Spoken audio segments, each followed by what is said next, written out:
Just spilled my coffee all over myself. Welcome back to the Here's the Deal. Here's the deal. The last three words you hear before tyranny is inflicted you and upon you with force. We're going to watch the reckless Dallas police officer get dismantled in a deposition. Now, before I went live, I saw that Harvey Freebird covered this. I have not watched all this. As a matter of fact, I've only watched the first, I think, 11 and a half, 12 minutes of this. No, I watched that part. Let's see. 17 or 18 minutes. I wanted to go over this because this guy has not been fired. Probably won't be placed on the Brady list either, even though he's going to lie through his teeth about personal injury that he himself caused by his own reckless actions being behind the wheel of a car, which means if he didn't get fired, if he doesn't get a substantial reprimand, if he doesn't get put on the Brady list, if this incident isn't treated as criminal activity, if he doesn't lose his certification, if he doesn't get his pension liquidated so that they can pay for the injury of the person that he rear-ended, if he doesn't get put in jail, then the police department is literally sending a message loud and clear to the people of Dallas. They don't give a damn about you, and they will jeopardize your life by keeping this officer, Jonathan Perez Chang, out on the street. We're going to watch this. We're going to watch him get eviscerated. What's up? What's up, James Freeman? Thanks for being here. Kev Factor, Claudette, Jenny's here. Jonathan, Bob, Nigga Johnson. Ooh, clever. Power inherent in the people. What's up, man? We're gonna go ahead and watch this guy, and you will be shocked because another law enforcement officer lies through his freaking teeth. Watch this. Oh wait, what's going on? You're an officer of Dallas Police Department? Correct. Let me know if you guys can hear this. Okay, can you hear me and system audio? Give me a 5x5. You said that you were on your way to a report of a stolen vehicle. Do I have that right? That is correct. Is that an emergent situation? It is not an emergency situation. It's a situation where we're going to get there. We want to get the suspect. We want to actually get someone's property back. And we want to jeopardize. It's so important for us to get property back that we are going to jeopardize lives in the process, multiple lives. Road that this wreck happened on, remind me what it was? Second Avenue? Second Avenue. And Second Avenue is a 30-mile-per-hour zone. Correct? That is correct. You're saying this was not an emergent situation, so why were you traveling 60 to 65 miles per hour in a 30-mile-per-hour zone? You're absolutely right. I was trying to get there as fast as I could. You were trying to go there to a non-emergency situation as fast as you could, and you were driving as fast as you could in that zone while operating a cell phone. Right? Absolutely. And I get where you're going with this, and you're absolutely right. That is part of my job, what I do. And that texting and driving shouldn't be part of anybody's job. That is distracted driving. This guy knows it. And he also knows that if he saw you distracted driving, he would give you a ticket. He would pull you over. Accidents do occur. Like I said, I'm not saying that I didn't do anything wrong. However, it was an accident. You're saying not saying you didn't do anything wrong. So you're saying you did something wrong. Are you saying you did something wrong? I didn't do anything. Not that I think I did. Can't even be honest. I'm on the phone communicating with my team. It's something, it's part of the job. It's the same thing as being on the radio, communicating with dispatch. It's I'm trying to get there. You know, it happens every time. There's a flock here. We want to get there as fast as we can, as safely as we can. And in this instance, there was an accident. Do you think you did anything wrong that night?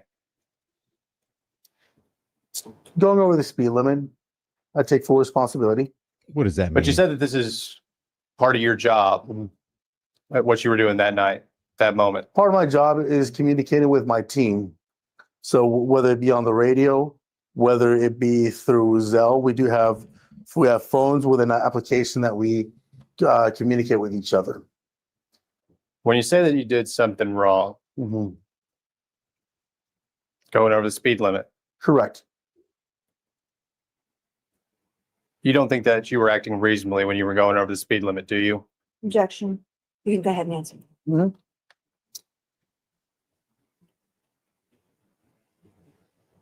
I was going at the same speed rate that the cars around me were going at.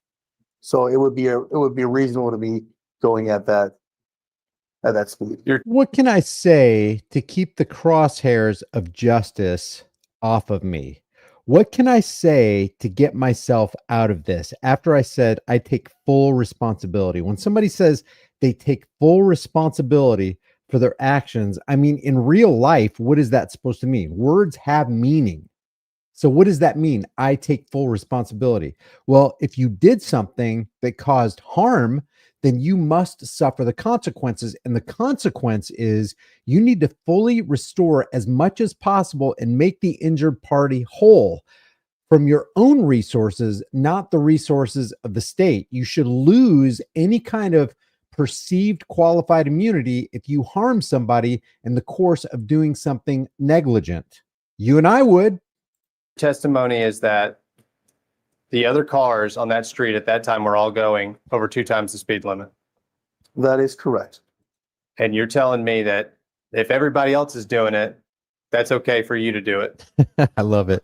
So that's what we as officers tell other people, that as long as everybody's going at the same speed, which should be a reasonable speed, we're not talking about 85, 90. Oh, thanks. I'll use that next time. Hey, Officer Jonathan Perez Chang from the Dallas Police Department said, and here I have it on my phone, he said, if we're going the same speed as everybody else, it doesn't really matter what the posted speed limit is. See, Officer Chang said it, so it must be true. 100 miles an hour, you should try to keep up.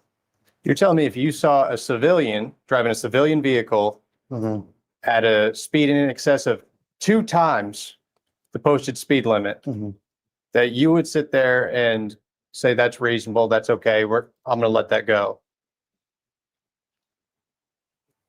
Once again, what is reasonable for me was that I was trying to catch up. I was trying to get a suspect with a stolen vehicle. So it was an emergency situation. It was not an emergency situation. And it's not an emergency situation, certainly, because you didn't have your sirens going at the time of the impact, did you? That is correct. You didn't have your light bar activated, did you? That is correct. So it wasn't an emergency situation. You're driving 2 times the posted speed limit, and you're telling me that you think this was all reasonable. Objection. You can answer. I do.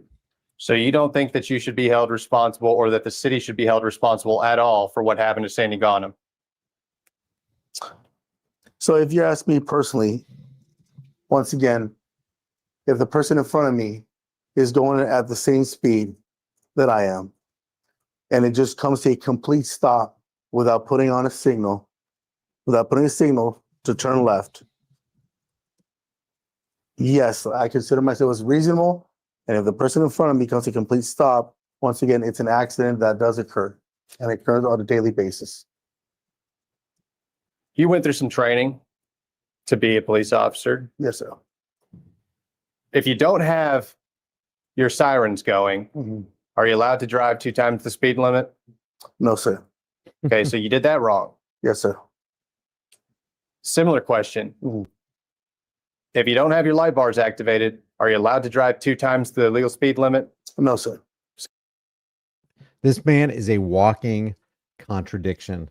He can do nothing but lies because he doesn't care about the injured party, which means he doesn't care about you or me. Because if your son or daughter was injured in the accident that Officer Perez Chang caused, he wouldn't give a damn about your family member. He wouldn't give a damn about you. He wouldn't care if your dog died. He wouldn't care if your daughter or your son died. And this guy is the one that the Dallas Police Department is letting continue stay behind the wheel of a car. That's the infuriating part. And hey, oh, by the way, all you frauditor channels who've decided to visit my channel, when are you going to call out these people right here? When are you going to call out the corrupt, tyrannical police departments that continue to keep tyrannical, corrupt cops out in the street to continue injuring. Now, are you going to wait for them to do something evil and injurious to your son or daughter, your mom or dad, your grandparents?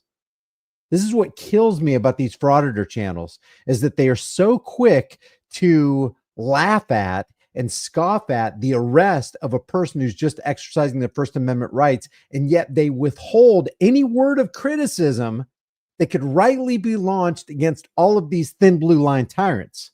That's what really gets under my skin. Okay, so you did that wrong, right? That is correct, sir. And did you, when you were trained to be a police officer, did they train you to use your cell phone while operating a vehicle? No, not when you're going in a non-emergency call to do an emergency call. No, you're not supposed to be on your phone. Shut the flip up. This guy right here is why people say what was just said in the chat room. FTP. This is why people say that. Call to do an emergency call. No, you're not supposed to be on your phone. Is there any situation where you are allowed to drive? while operating a Not phone? at 2 times the speed limit, sir. All right, Jonathan. I'm showing on that screen what I've marked as plaintiff's deposition exhibit number 8. Now, this is a clip from much bigger footage that was produced in the litigation. Rather than go through 30 minutes of dash cam and body cam footage, I've clipped it out. Mhm. And I'll represent to you that what we're seeing here is the first time I'm seeing your cell phone, if not the only time I see your cell phone on that body cam footage. This is your body cam. Mhm. Earlier you said, or earlier you testified Mhm. that the last thing you were doing on your phone was using this Zello app to communicate with the rest of your Dallas PD team. Is that Mhm. right? Correct. And of course he All right, so lied. we're going to watch exhibit number 8. Watch him try to lie his way out of this one. Put a 1 in the room if you guys have an iPhone, because he's going to refer to the working characteristics of the iPhone. I don't personally have an iPhone. I used to have an iPhone. I don't anymore. But you tell me if this is how the way Officer Jonathan Perez Chang describes how an iPhone works. You tell me if he's lying or not.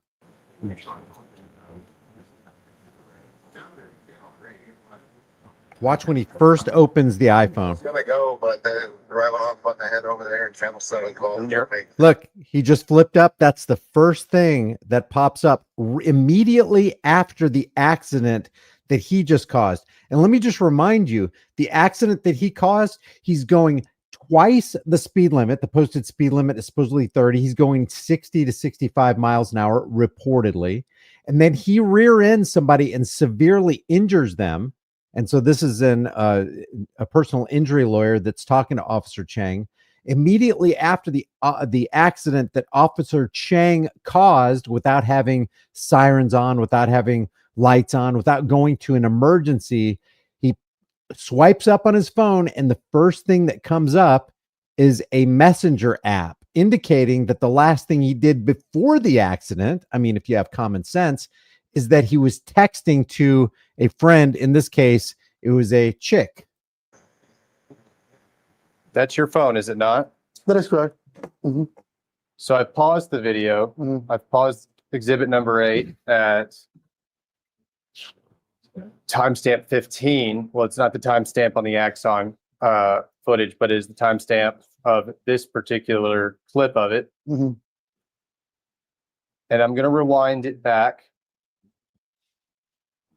to timestamp 13. So the 13 seconds into exhibit number 8. And you are opening your phone.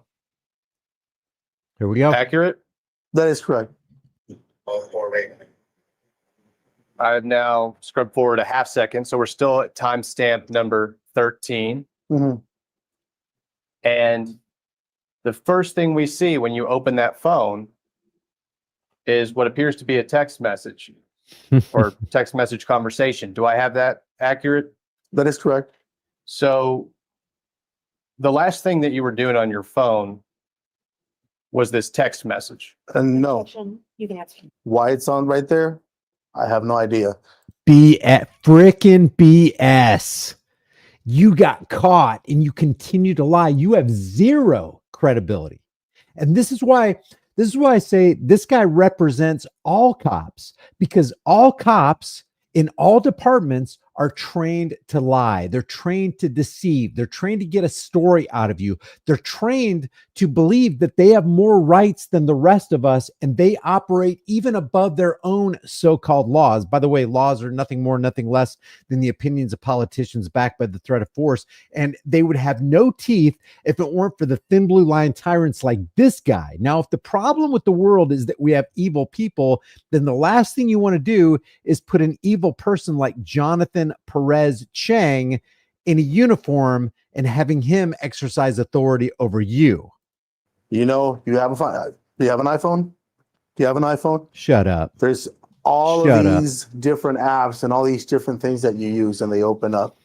And there's times when you open, not when you unlock it, when you grab your phone by accident, you touch it with your fat finger, and they all open up, and they can either move from right to left, and they can change depending on what it is.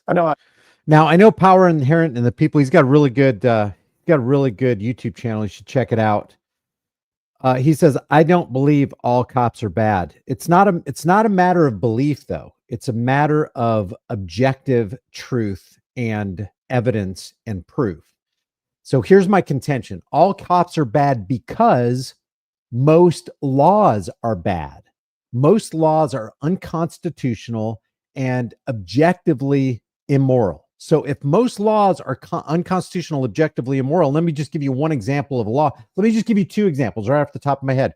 Every drug war law is illegal, unconstitutional, and immoral, because in your pursuit of life, liberty, and happiness, you should be able to transport, carry, buy, sell, and ingest anything that you want to without limit. That's what liberty is.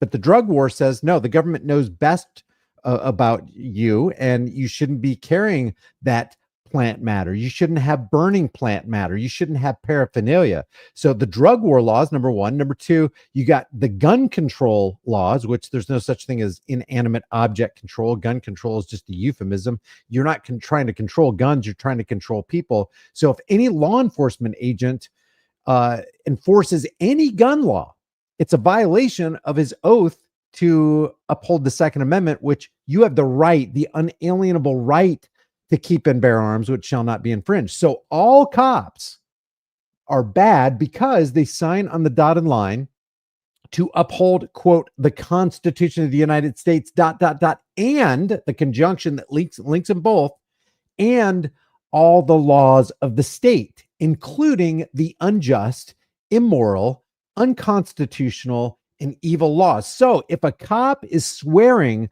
to uphold and enforce, emphasis on force, they're going to enforce all laws, then they're going to enforce even the evil laws upon you. Therefore, all cops are bad, whether they have good intentions or not. Remember what Daniel Webster said? He said, good intentions will be pleaded for every assumption of authority. It's hardly too strong to say that the Constitution was made to guard the people against the dangers of good intentions. Did you know that good intentions bring with it inherent dangers? Because somebody could think they're doing well, but they're actually infringing on your rights, thinking they're doing well. They might think they're implementing and enforcing safety, but what they're really doing is taking away your rights. There are men in all ages who mean to govern well, but they mean to govern. And what's a synonym for govern? It's control. They promise to be good masters, but they mean to be your masters. So it doesn't matter if they have good intentions signing on the dotted line. I want to make my society, I want to make my community safe. Therefore, I'm going to become a police officer, and I'm going to uphold the Constitution of the United States against all enemies, foreign and domestic, and all the laws of the state, including the drug war laws, including the gun laws, and all the other stupid, nonsensical laws that we have in this country. And by the way, there's like 72 to 75,000 of them when you count the federal laws. And so basically they're swearing to deprive you of your rights under color of law. Therefore, power inherent in the people. And everybody who might disagree with my statement, all cops are bad. Therefore, I say, based on what I just said, all cops are bad. You cannot be good and enforce evil laws on people who don't want those laws inflicted upon them. Because what is a crime? A crime is creating a victim. Cops, under the color of law and in uniform and with the authority of the state and legally, create victims by injuring you because they turned off their minds, became order following conformists, and just initiated and inflicted and enforced those laws upon you. If anybody disagrees with that statement, let me have it. Give me your logical, objective-based, evidence-based argumentation. Let's continue with this. An iPhone works, and presumably it's a popular phone. A jury is going to know how an iPhone works. And Yes. you're disagreeing with me that when you open your iPhone, it opens to you're saying it does not open up to the last app you use. Do you have footage before this?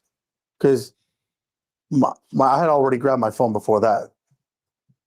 Shut the So this frick text up. message chain here that we're seeing, your contention is that you prior to seeing it in this clip, you had already moved from your Zelle app and you were texting after the wreck. That's why this is showing up first, is because you texted after the wreck happened. No, I'm not saying I texted after. What I did say was I was on my Zello, dropped my Zello, I picked it up. Once again, throughout this whole movement, what I could have done, and again, I know I'm under oath, I could have moved it from left to right. I know I'm under oath, but I'm gonna lie anyway. Stomper, I appreciate you being a member. If you haven't become a member, if you want to support this channel, become a member. I really appreciate it. It helps a lot. And it ended up on that screen right there. Did you send any text messages after the wreck? I could have. I had a lot of people calling me. I had a lot of my friends calling me regarding the accident. Who's this text message? I have no idea. You would have to zoom in so I can see it. So I have no idea. You frickin' liar. You frickin' liar. Hey, would you be willing to go ahead and pull out your phone right now? Open it up, go to that app, go right to this page, and let's see what you were typing, and let's see what time you were typing it on. No, he's not going to do that because he's a liar. Country Guy Living says, hey, Brian, armed fisherman posted a video 2 days ago about a Florida cops making crack in the courthouse and selling it and arresting the people they sold it to. Holy cow. I think I saw on the side of my recommended list on YouTube, I think I saw a video offering talking about that. I'll have to look into that. That is pretty interesting. Leave it to a cop. If it weren't for cops, who would make crack, sell it to the people, and then turn around and arrest them? Holy cow. see the name. Okay. I see there I'll wave my cursor over it. It looks like, what do we call those? It's an emoji. It's a Avatar is it's what an it is. avatar. Yes. Whose avatar is that? No, I have no idea. You have no idea. Shut up. I would have to go and look into my text messages. And this is a picture of what exactly?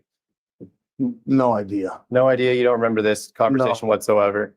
Sir, this, as you can see, it was back in 2023. You don't know anybody who uses those avatars? Hey, we got you delete laws here. Delete laws. Go over to delete laws. Check him out. He's being artificially, unfairly suppressed and censored over there. And we need to support everybody who is supporting individual rights, period. Joseph Doe, thank you for gifting 5 Here's the Deal memberships. Because of Joseph Doe, 5 people are going to get 5 free Here's the Deal memberships. Thank you for that. Avatars that look like that? A lot of women use an avatar. They could, yes. And you text a lot of women that use avatars? A lot of Question. Oh, he agreed. So you text a lot of women who have avatars, and you do it on the job, and you do it while you're speeding, double the speed limit without your lights on, without sirens, jeopardizing the lives of people who trust you to protect and serve them. Yeah, that's exactly what's going on. I know where you're trying to go with this. And again, I have nothing to hide. Yes, I do. I have a lot of friends. I have cousins. I have my sister. I have aunts. Yes, we do. We text. So if we're to take your story as the truth, following the wreck, you switched apps to this text message, and the last text you sent was a string of laughing emojis. Accurate? Looking at that, yes. No, I did not text it. You said open it up. Was it there? Yes, it's there. It's on body cam. What I'm saying is, what was the last thing I was doing? I was on Zello. I was going to that call. It fell down. I picked it up. Now, once again, could have picked it up. With everything going on, I'm going left and right. Everybody's calling me. You know that when it's so sensitive, when you pick it up, when you touch that screen, it goes up, it changes either from left to right. Could have dropped it on my iMessages. If we were to obtain your cell records, Yeah, exactly. Canamaniac hit the nail on the head.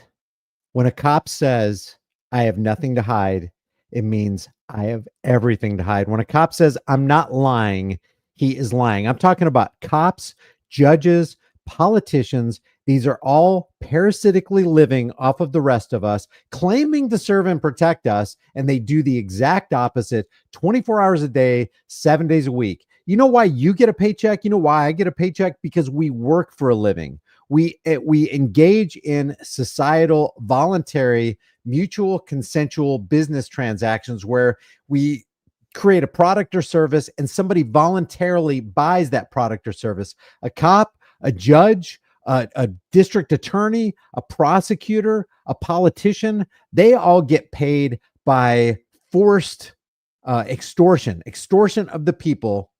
Taxation is theft. More importantly, more specifically, more accurately, it's extortion at the barrel of a government gun. They hold you up, and it's a wealth redistribution campaign giving to those who least deserve it in society. It's a massive wealth redistribution program, and they're benefiting off of your hard-earned time and labor. There's no chance that you're wrong about this. Could have texted before, way before. But once again, there's no chance that you texted after the wreck, before you left the scene. After the wreck? After the wreck and before you left the scene of the wreck. I could have texted someone, yes. You could have texted this person? I don't remember that person. I have to see who it is. I can't even see the name. Those are text messages from 2023, July. I have no idea who that is. If I go back to that specific date, yes, I might be able to see who it is. I have no idea who it is. But you'd be able to do that, right? I would be able to do it, yes. Okay.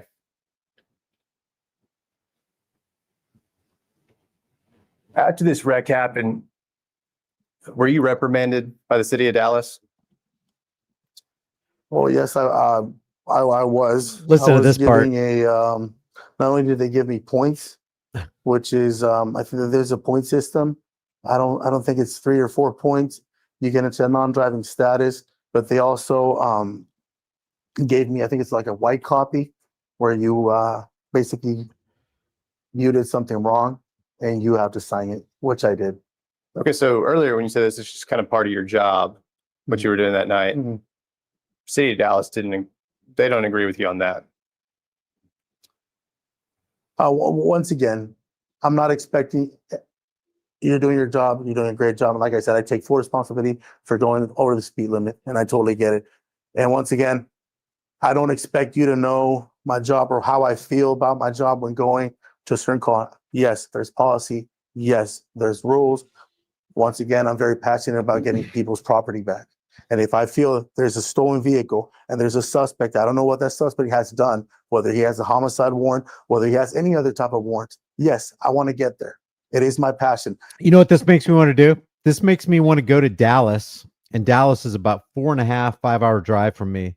Makes me want to go to Dallas and find out where this officer, Jonathan Perez Chang, is and follow him around all day long. Just be like a private investigator following this guy wherever he goes. Maybe get a couple of cars so that in case he loses me in traffic, we can keep tabs on him, or maybe put some kind of GPS on his vehicle so we can find out what's going on. Who would be up for that? Who would be up for putting a GPS on the public vehicle that we pay for on Jonathan Perez Chang's patrol vehicle, and following him around and seeing what kind of antics he gets into every day and the people that he pulls over? And every time he pulls somebody over for speeding, if that's what he does, if he's a traffic cop, reminding him, hey, did this guy go over double the speed limit? Is that why you pulled him over, Chang? And then tell the motorist who just got pulled over, hey, did you know the guy who just pulled you over not only did twice the speed limit, he was doing it in an unsafe fashion while he was texting, no lights, no sirens, and he injured a member of this community. That's the guy who pulled you over. I want to get that bad guy off the street. Okay? Shut up. You are a bad guy. You are a bad guy, and you're still on the street. Is there anything we can do about this? Anything at all? Going over the speed limit, I take full responsibility for it. Yes, I did. Was on my phone communicating with my team? Yes. That's what we do. I don't expect you, once again, with all due respect, to understand how I feel and how I do my job. But once again, it's not black and white like you assume.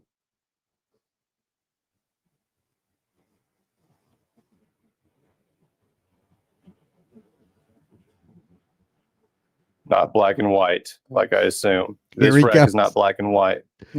He's going to tear him Once up. again, no. Again, it was an accident.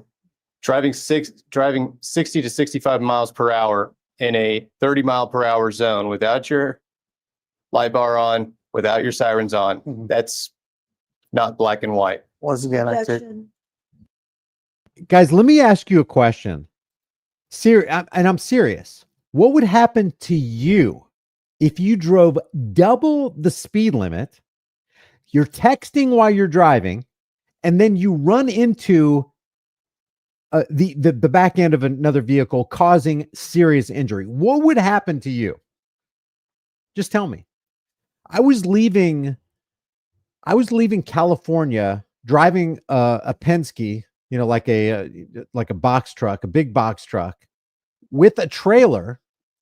And I had neglected to see that there's a 55 mile per hour maximum speed limit for vehicles hauling trailers.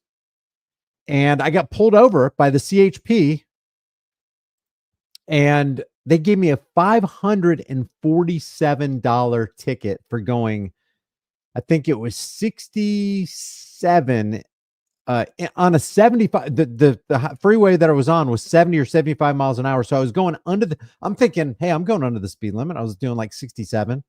They gave me a speed limit for going 67 in a 70, but it's posted at 55. I was only going 12 miles an hour over the 55 mile per hour limited speed limit for somebody who was hauling a trailer.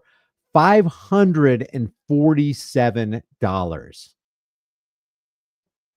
This guy was doing double and caused an accident while he was texting. Delete Law says, I don't know how to gift memberships, or I would full support for you, Brian. Thanks, Delete Laws. I appreciate it. Again, check out the Delete Laws channel. He's got a lot of very, very interesting and educational videos. And what I would suggest you do is go to the Delete Laws channel, click on videos, click on popular, and watch some of his most popular videos where he's actually interacting with the cop, and watch what cops do when you confront them with their lies. You can answer. I take full responsibility for what I did. Full responsibility. So full responsibility for Sandy Gotham's damages. Once again, it was an accident. I'm going to a call where I know that I should be with my team. Now, one thing that you should know about that call, most of my team, we had already taken someone into custody. They were not there. So there's a covert person in that area. Now, I don't know whether my covert vehicle, my officer is going to be by Listen to this fricker. Listen to him cop-splain. himself, and he's going to be in trouble. So yes, I'm trying to go fast. I'm trying to get there quickly, Shut so up. nothing happens to the rest of my team that's on the streets. So full I was concerned for my team. I wanted to make sure nothing would happen to my team. My team, me and my team, we're above the law. We can operate above the law, and we don't care whose life we have to put in jeopardy so that we can secure the safety of my team. Because again, you know what he just said without actually saying the words? He said, officer safety trumps the safety and rights of everybody on this road right here. responsibility for standing on them sandwiches. Objection, you can answer. I take full responsibility for going over the speed limit, sir. What does that mean? Okay, so what does that mean? What does full responsibility entail? I was wrong in going over the speed limit as I'm trying to get there to a stolen vehicle. Does it What does that entail? entail? I take full responsibility for going over the speed limit. As a cop, Mhm. you understand the concept of consequences probably better than anyone, right? I love this question right here. Absolutely, sir. And you understand it's not just enough to say, I did something wrong when something is of a nature that causes harm. So, what does full responsibility mean? Like I said, I take full responsibility in going over the speed limit, trying to get there, trying to capture, trying to detain a suspect and get somebody's property back. Now, do accidents happen? As you've seen, they do happen. And unfortunately, it happened to me. Negligence causes accidents, does it not? It does, sir. You can answer. It does, sir. So accidents happen, sure, but accidents happen when someone acts unreasonably. Accidents happen, whether you're reasonable or unreasonable, accidents are accidents, sir. Objection, non-responsive. Let me get to that full responsibility thing one more time. Mhm. Because I keep on hearing full responsibility, but I don't know what you're taking responsibility for or what it encapsulates. We get that you know you shouldn't be driving that speed Mhm. in that zone, especially not without any sort of alarming device on. But the consequence of that conduct, do you take responsibility for making that consequence right? Objection. It's a compound question. Do you take responsibility for the damages that your conduct caused? I take full responsibility for going over the speed limit. There was an accident. Now, if somebody got hurt, it is part of taking responsibility for it.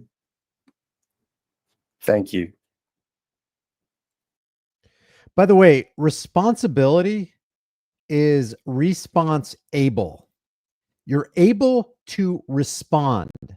So if you're responsible and you have to justify your actions as an adult, even as a child is held accountable and is responsible for their actions. In other words, if you do an action and it results in the harm of someone else, then the responsible thing to do is to use your ability to correct as far as you can correct the injury that you took part in creating and making whole the injured party.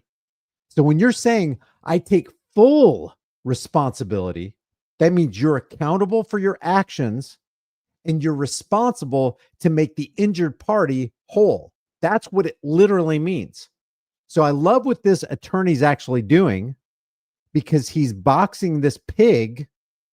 And I do use the word pig. This guy is bellied up to the trough of tyranny and he's just spewing his BS all over the place, hoping something's going to stick so he can get his butt out of the sling.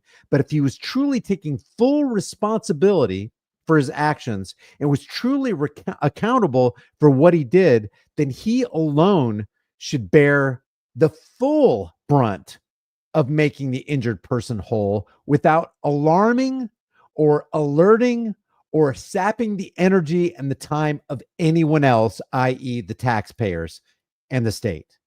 Period. Or otherwise, words have no meaning. All right, you talked about Responsible, accountable. white copy, you received white copy. I signed paperwork. I got reprimanded by my leadership, sir. I had to talk with my LT, my lieutenant, and my sergeant. You were reprimanded by your leadership. Who does that all entail? That was I'm sorry, sir. I've been through about 4 sergeants within the last year. Thank you, Dom, for that super chat. Good. That means the taxpayers don't have to pay, correct? I mean, when you get an admission like that, does court mean anything for these people? Does truth mean anything? Does justice have any meaning whatsoever? Because if it does, if words have meaning, if the court has a meaning, if there's actually a just purpose for it, if there's any such a thing as justice and a moving away from corruption, exposing corruption and exposing these tyrants, then this guy should pay for what he's done. Be stripped of his license, be stripped of his job, go to jail. Go ahead and go through all of them. There was Sergeant Lumley, Sergeant Olegario, and Sergeant Parker. Which one do you think it was at that time? Sergeant Lumley. Yeah, this is the kind of stuff that I don't mind discussing because truth fears no scrutiny. Power inherent in the people says that people tell people to give up all the information as soon as they get pulled over. That's not constitutional at all, not even close. There's a couple videos that I've seen from Power inherent in the people. I like the way he deals with things. There is such a thing called common law. And then there's this law that we're under, or people perceive that they're under, and there are remedies for it. It looks like there are remedies for it. Now, there are also dangers in following this course, because when you have a whole bunch of lemmings believing a whole bunch of evil, well, truth kind of takes a back seat, if it takes a seat at all in their minds. So when you start living the truth, when you start expanding on the truth, when you start exposing lies, there are some major repercussions. So I think it would be good to have power inherent in the people and delete laws, and us like having a cool-headed respectful conversation, if you guys would be up for that. Because see, this is all about learning. The reason I even have a social media presence is because I want a better world. I've got children, I've got grandchildren, you probably have the same. You know, what's our world going to look like in 10 or 20 years, or even 5 years, with the advent of AI and all the shenanigans that's going on with it? If we don't stick together and stand up for freedoms, true liberties, we're going to lose everything. We're talking about, you might as well just go ahead and load up on the box cars and get rid of everything, because the oligarchs are going to have their way with you. See, if you don't take residence up in your own mind, if you don't shore up the thoughts of your own brain, there's somebody out there who wants to develop an algorithm. There's some billionaire somewhere who's got a bunch of technology that he's going to deploy against you, and he'll pry that freedom from you. That's not what we want. That's not the world we want to live in. So if you guys are interested in watching me, Power Inherent in the People, delete laws, or some other people talk about what you should do at a traffic stop, how important is it to retain and reserve all rights? Should we actually have a driver's license? I mean, is there a way to get along in this life without registration, proof of insurance, and a driver's license? Is there something that we can do to cut the cords of tyranny and slavery in this current age?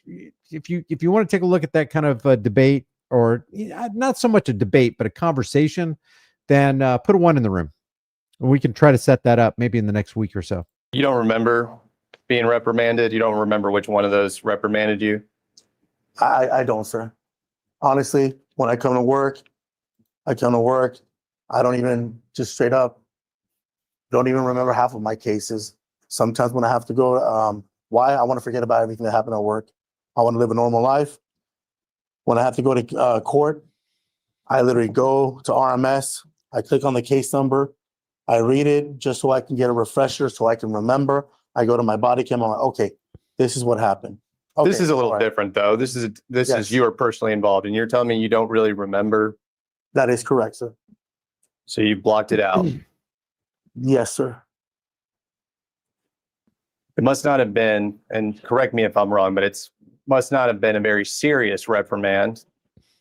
Accurate in saying that? No, it was serious Serious. for the simple fact that I had to face the consequences of, first of all, I couldn't drive for a moment. I had my points taken away. I had to drive with someone for quite some time, which to me, I get car sick, I get nauseous. So yes, it was pretty big for me. I don't like being the passenger. So the city of Dallas, as part of this reprimand or punishment, they said you're no longer allowed to drive a squad car. For a period of time, sir. How long was that period? Yeah. I don't remember, sir. You Oh, don't shut remember up. how long you weren't allowed to drive? No, sir. So you don't. That's a freaking lie, you guys. This is a freaking lie. This guy knows exactly how long he wasn't allowed to drive a patrol cruiser. Let me just say something here, because it looks like there's a lot of new people that are joining right now. This guy right here, this guy right, City of Dallas. Where is it? This guy right here is Officer Jonathan Perez Chang. Officer Jonathan Perez Chang was driving down the road at twice the speed limit. He was doing 60 to 65 in a 30 without lights, without sirens, not going to an emergency, and rear-ended a vehicle, causing major personal injury. And right now, he's being single-handedly dismantled by this lawyer because Chang cannot stop lying. I know you're shocked. I know you're surprised. A cop lie? What? That never happens. I know. Just cool your jets. But it happens, and Officer Perez is showing us how it's done. Pretty big for me. I don't like being the passenger. So the city of Dallas, as part of this reprimand or punishment, they said you're no longer allowed to drive a squad car.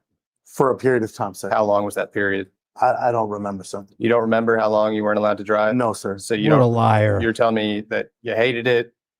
You get car sick easy when you have to ride in the passenger seat, and you don't remember how long this was. No, sir. Approximate for me.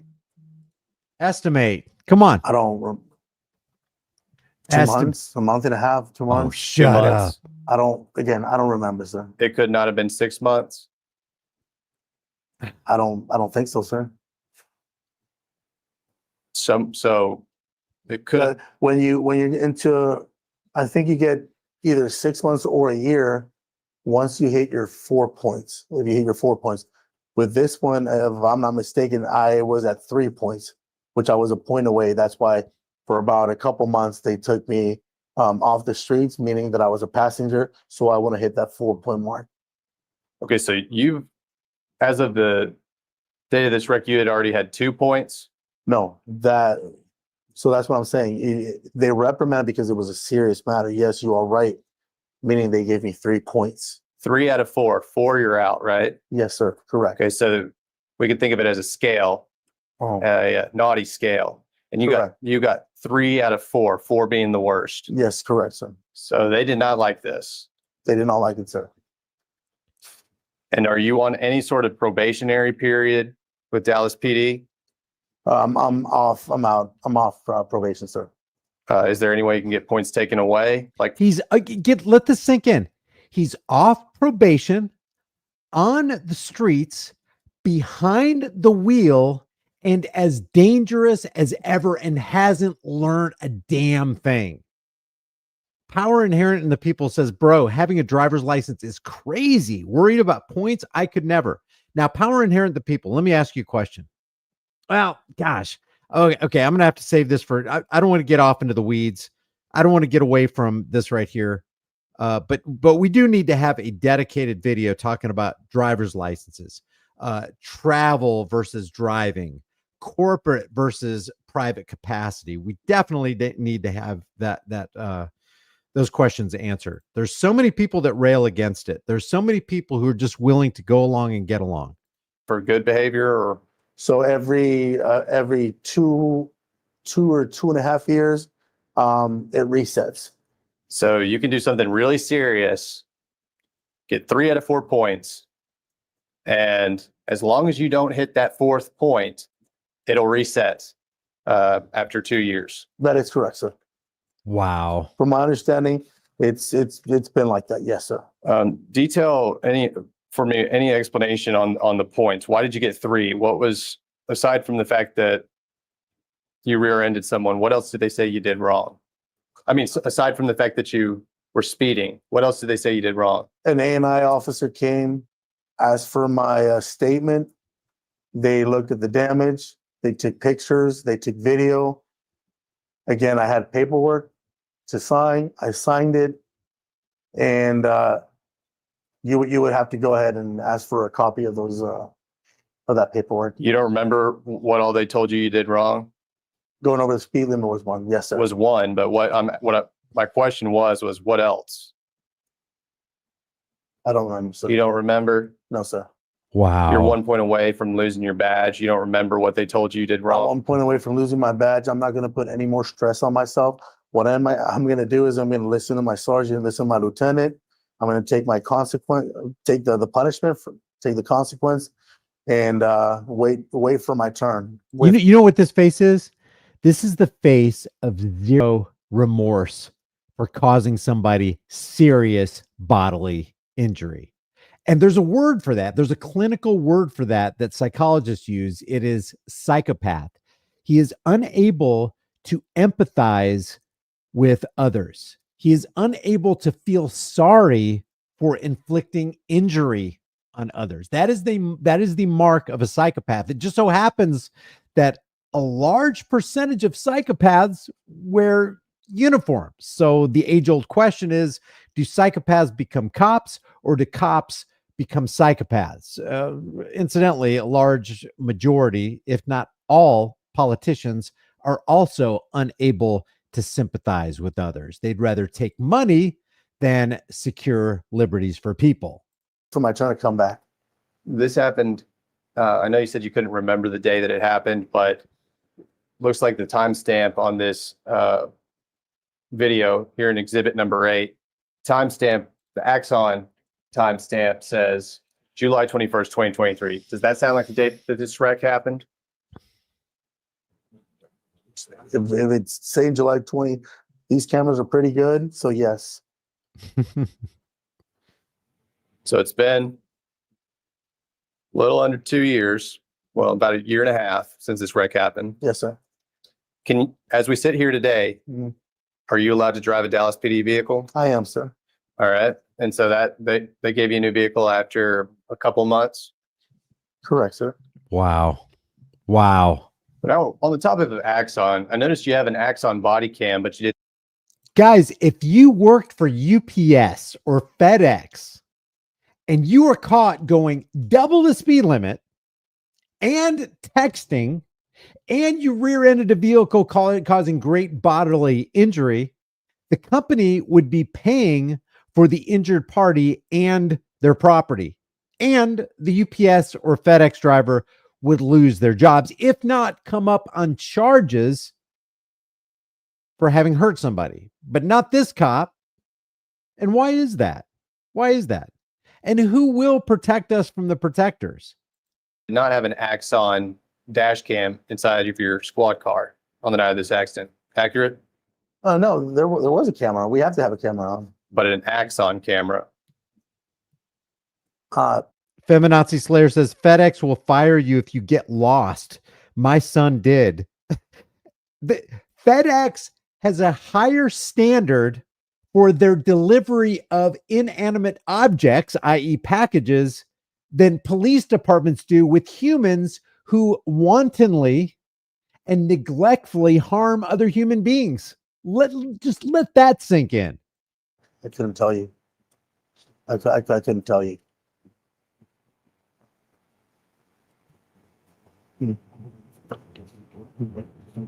And were you wearing your seatbelt that night?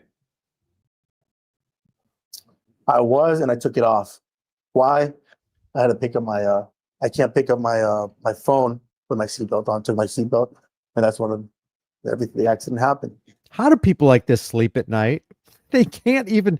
They have no. There's no grounding in the truth.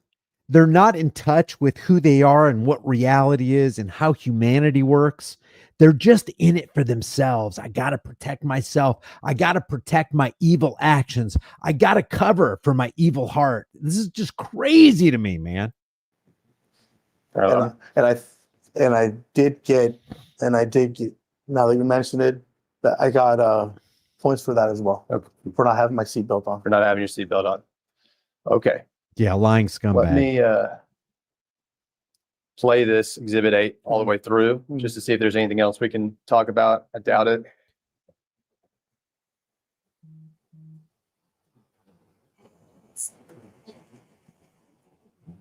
Okay, so you had one app open at this time. Hmm. You had the text message app open. Yes, sir. And then when you scrolled up, Mm. as we see in timestamp number 14, you don't have a bunch of different apps open. You have a text message app open. See that? Can you want it again? I can play it through as you, and then you open that app. Wow. So let's go back. Totally busted, South Bama. Totally busted. Timestamp 14 or 0:00:14 through, and then we go and we get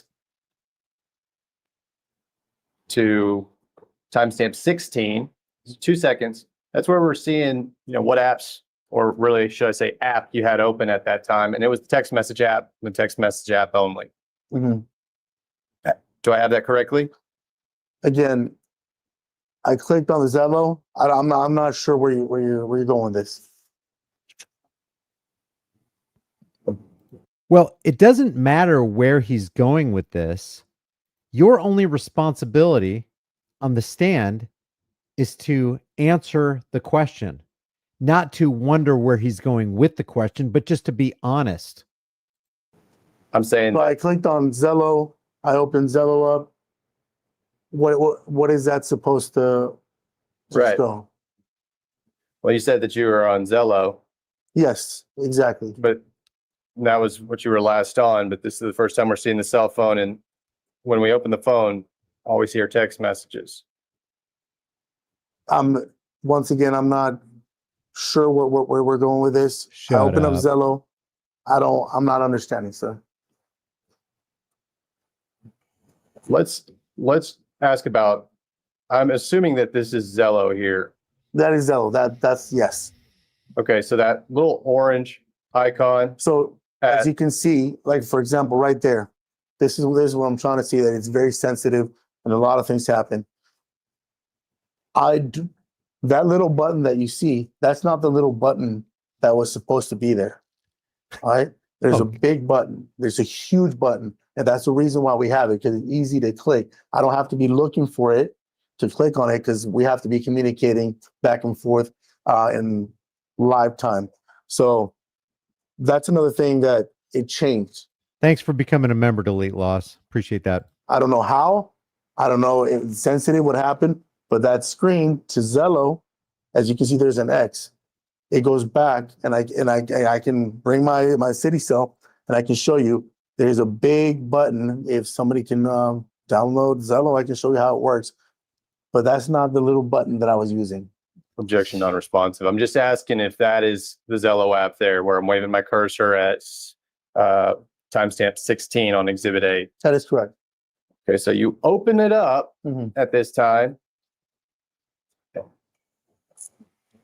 And that's when you're calling the team about something. Letting them know what happened. Got Yes. it. But it wasn't open prior to this.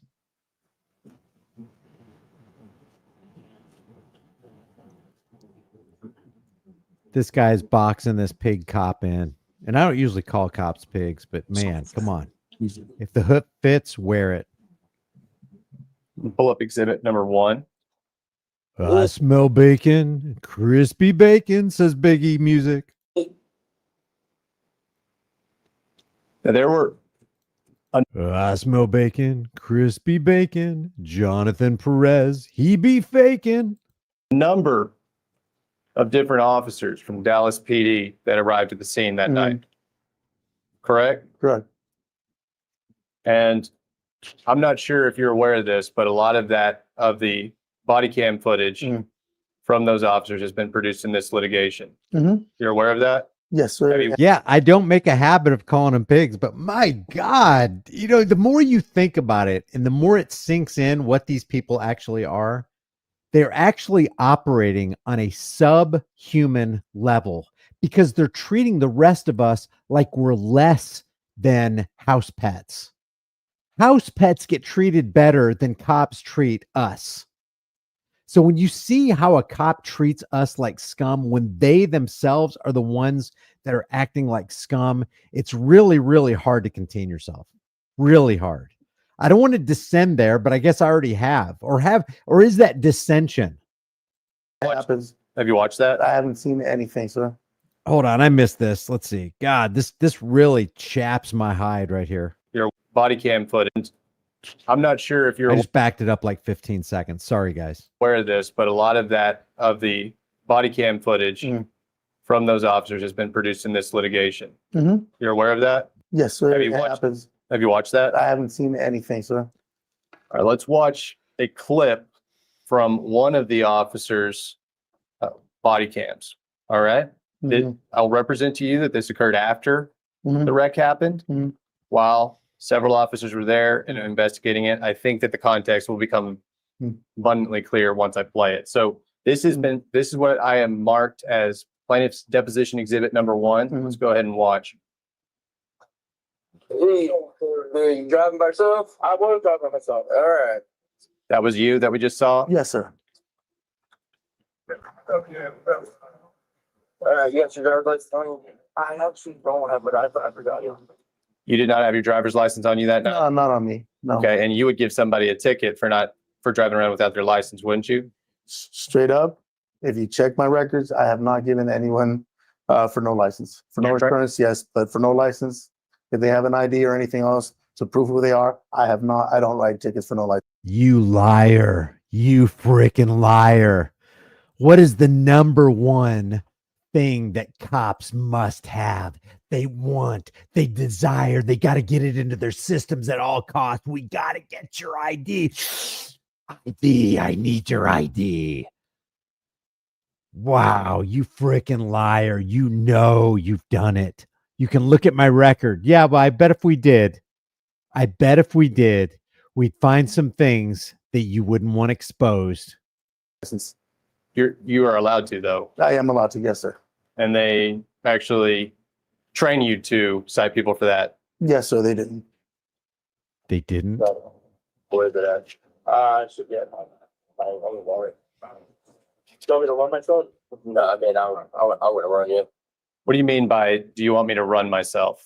I'll run myself is basically I put my information in, everything comes out, and my DL number, my driver's license number comes out, and all my DL information is going to be in front of you. Okay, so Next time I get pulled over, I'll just hold on, officer. Don't worry, I'll take care of it. I'll run myself and I'll get back with you and let you know what I found. God, that would be what you would do in a situation as a responding officer investigating a car collision. You would do that to the drivers. You would run them. Yes, correct. Do you think that's appropriate when you yourself are one of the drivers involved in the accident? I'm trying to help. And is it appropriate? I was trying to help myself. Once again, it's the situation. I just got in a car wreck. I'm trying to help out, give the information out. Let's go ahead and play the rest of it. All right. Yeah, Texas. Actually, that's a really good point. I didn't even think about the context of the 1800s. Freedom says, great observation. The cops were like the slave owners were in the 1800s. They called black people subhuman. It was slave owners that were not human. Good point. Driver's license. Okay. Last name Perez on your driver's license. Perez. Before that, is it dual last name or just Perez? Perez, and then check CHENG. Is it hyphenated? Just like the hyphenated? Okay. Yeah, and then P at the end. Change it, yeah. So CHENGE.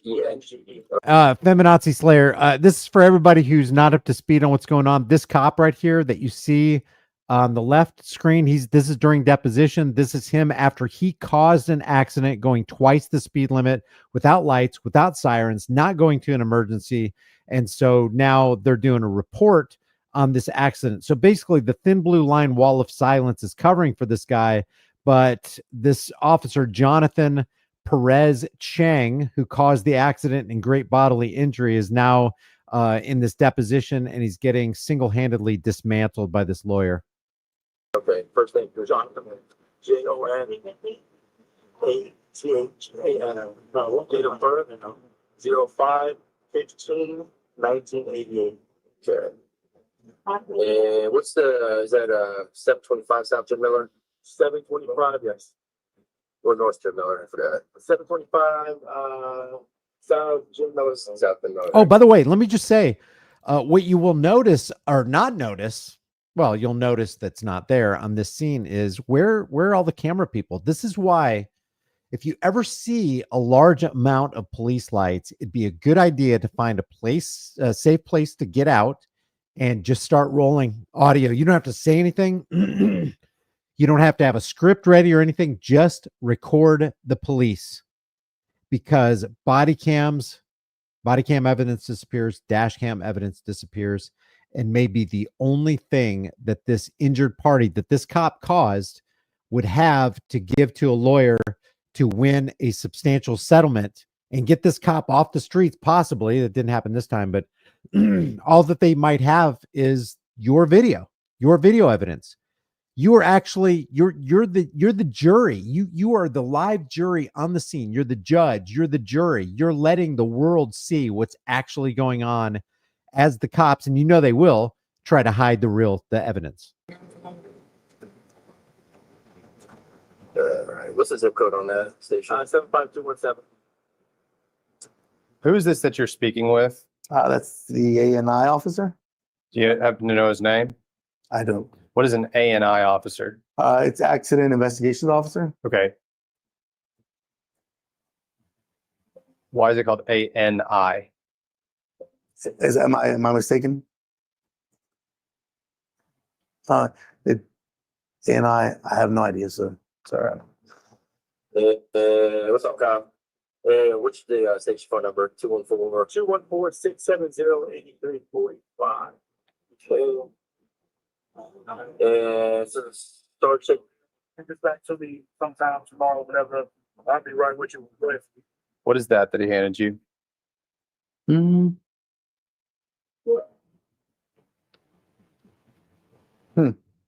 What did he hand you, Perez? What does it look like? What is it, Perez? Say it, Perez. Information with my sheet with my information. I don't. Like I said, sir, I don't remember. I don't remember. Once again, could be a sheet for the drug test. After any accident, you have to go back to this immediately. Back to the after you're done giving your information, your statement, you go back to the substation, and you get drug tested. Okay, so if someone rear-ended you, if the driver of Sandy Gotham's vehicle had rear-ended you, you would still have to sit for a drug test?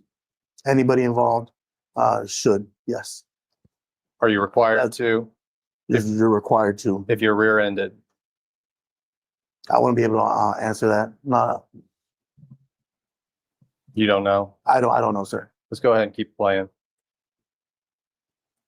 Yeah, and then I'll get with you after we watch the video and stuff. Okay, hang on.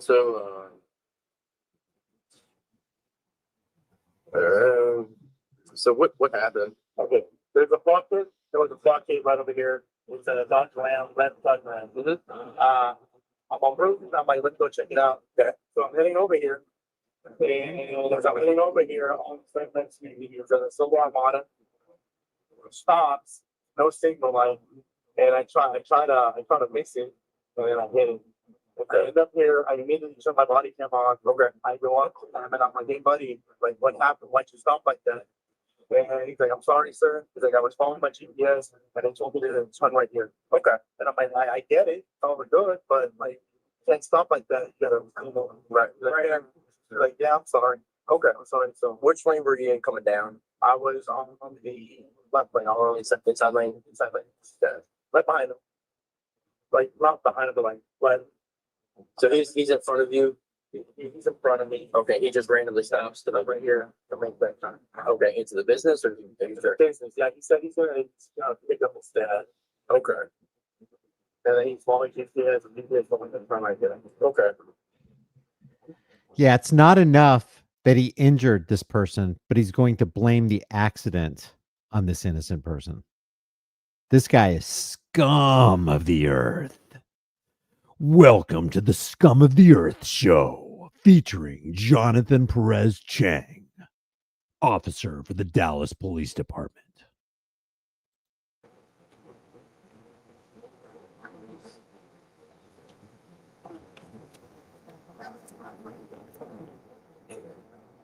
Or are you trying to avoid him and flip the back when you guys hit that? I trying to avoid it. I like separately, like I saw no car coming, so I turned all the way right. And I still okay. Were you wearing your seatbelt? I was Wearing your seatbelt? yes. Okay, so he asked you twice if you were wearing your seatbelt. Mhm. It's not true, is it? No, sir. Did you see that? Did you see that? Hold on. I haven't even seen this part. Let's see. Sir. No, He asked you twice if you were wearing your Wearing your seatbelt? Yes. Hold on. listen. Were you wearing your seatbelt? I was It sounds like he said, no, I wasn't. And then he asked again, were you wearing your seatbelt? Because his thin blue line buddy was trying to give him an opportunity to say he was wearing his seatbelt. Listen, Wearing your seatbelt? yes. watch. Here we go. Watch this. Were you wearing your seatbelt? I was Sounds like he said, no, I wasn't. Wearing your seatbelt? yes. Okay, so he asked you twice if you were wearing your seatbelt. Interesting. It's not true, is it? no, sir. No, it was not. And as you can see that night, I go back and I tell him exactly what happened. Because I'm going over it. Yes, I do wear my God, this guy's got, you can't believe a word that comes out of this guy's mouth. Nothing. How can you expect this guy to work for a company making Legos, let alone be behind the wheel of a vehicle trying to enforce justice or whatever cops do or whatever they think they're doing? seatbelt. Yeah, and at times I do take it off. And when everything was happening fast, I had to go check on them. I was still buzzed from the accident. And then when I went over the whole thing, I remembered, I go back and I tell them. Okay, so you were still buzzed at this point You're after still- following the accident. Yes, sir. All right, about seat. Alan Hayes, that's hilarious. Just ask this whole battery of questions and then go, Officer Perez, are you fat? No. No, as a matter of fact, I'm glad you asked that question. No, I am not. Belts. Why do we wear seat belts? Safety precautions. Because if you don't wear one and you get in a wreck, you can get hurt or killed. Yes, sir. And in this particular wreck on July 21st, 2023, you may not have sustained what you would consider a serious injury, but you did sustain some injuries, did you not? I did, sir. Did you get it checked out at any hospital? Not that I know of, sir. No, Chuck Bronson is in the house. Welcome, Chuck Bronson. Raised by Gypsies is also here.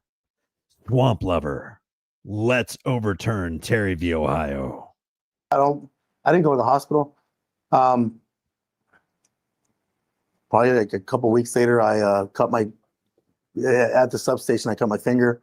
I went to the hospital. I actually got I'm not asking about that. I'm asking about this wreck. You don't know if you went to the hospital? No, I don't believe I did. I don't. You had some That's hilarious, William.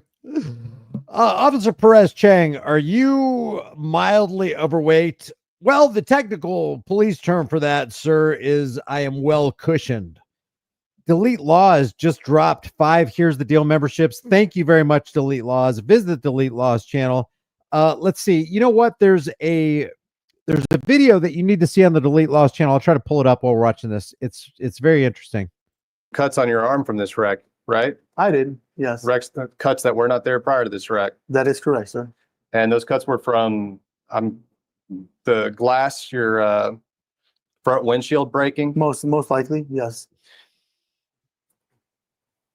So you had injuries.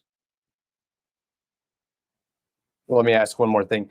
Your airbag's deployed. I saw that correct. That is correct. And so we had it, your airbags deployed. You did sustain an injury. Mhm. This responding officer asked you if you wore your seatbelt. You say no. He asked you again. You say no. Do I have that all accurately? And he asked me if I had my seatbelt on at first, and I said yes. Or did I say no? No, he said no. The first question, do you have your seatbelt on? He said no. And then the cop trying to cover for his buddy, Perez Chang, says, you had your seatbelt? Did you have your seatbelt on? He said, yes, I did. Because he's trying to cover for himself and his cop friend is trying to cover for him. And you said yes. And then he asked you again. Ron Blevins says, cops are about as useless as tits on a boar. Said yes. You want me to play it again? No, that's what I said. So I see it. And like I said, I went over the whole thing again. Once I remember, I'm like, you know what? I didn't. I took it off when I had to pick up my phone. And then I went and told him. We'll get there. Wow. But let's watch the rest of this clip. Oh, you wait, seatbelt. This is. Wait, seatbelt. Yeah, that's what he's showing me. What? Okay, so now he's at you for a third time. Were you wearing your seatbelt? And you said, Yes, like I said, I was adamant that I actually was wearing my seatbelt. So I'm looking at it, and then I'm like, why is that? I'm like, I go back and I'm remembering it. I'm like, oh. He absolutely cannot, as in he's incapable of telling the truth. No matter how you slice it, this guy is a horrible person. Okay, yeah, that's why I didn't have my seatbelt. And I went up, I'm like, you know what? I wasn't wearing it.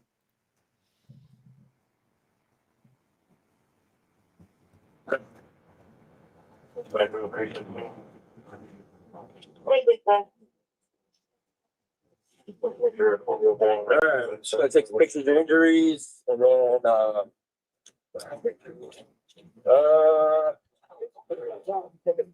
Then it goes to like 75 actually. I'm gonna use. Holy carumbas, Chevy. Thank you for that super chat, man. I really appreciate that. Thanks for the support on this channel. I've just dropped a link in the chat. Do yourself a favor. Let's overturn Terry v. Ohio. Thank you for that. Also, do yourself a favor. Carve out some time to watch this video right here. I'm going to drop it in the chat again. You're going to want to watch this video. The name of the video is The Terry Era. It's well worth your time. It's put out by Delete Laws.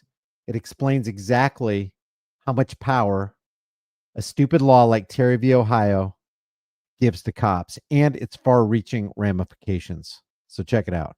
whatever's on that side of the same point. So no, I'm probably using intersection. And it really all has to do with what we're talking about. We're not delving off into the weeds when I drop this link. Here's the link again. I'm just going to blitz the chat room with this link. I'm dropping this link because see, these cops in their minds, they really believe that they have more rights than you. They really believe that their safety trumps your right to travel, your right to speak. They believe that their safety is above everything and everybody. And at all costs, they have to be safe and they have to make it home safe and secure to their family. To hell with what happens to you.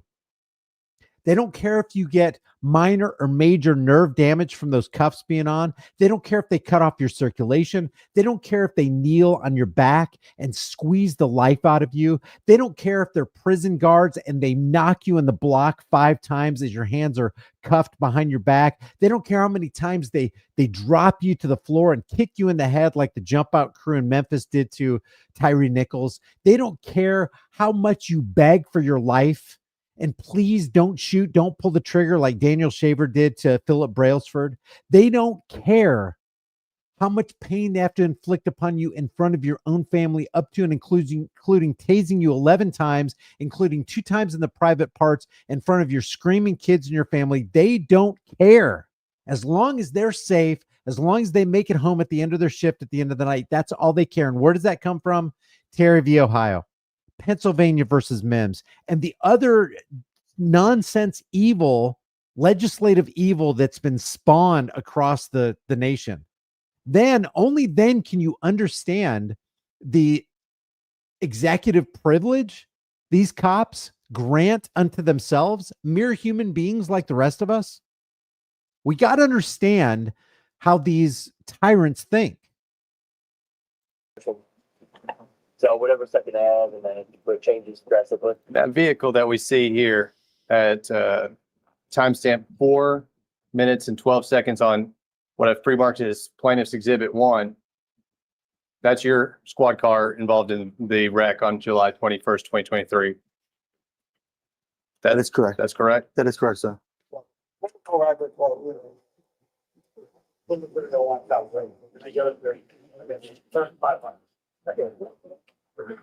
Yeah. You stick 300?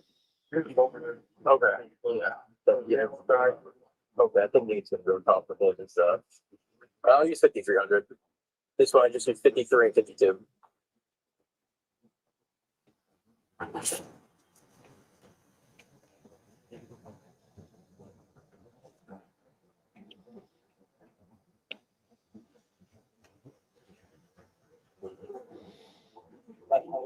Let's play another one.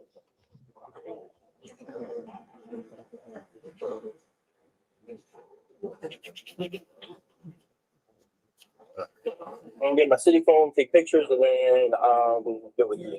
So if you want to go to the hospital, then we can get together. So, all right, we'll be right back.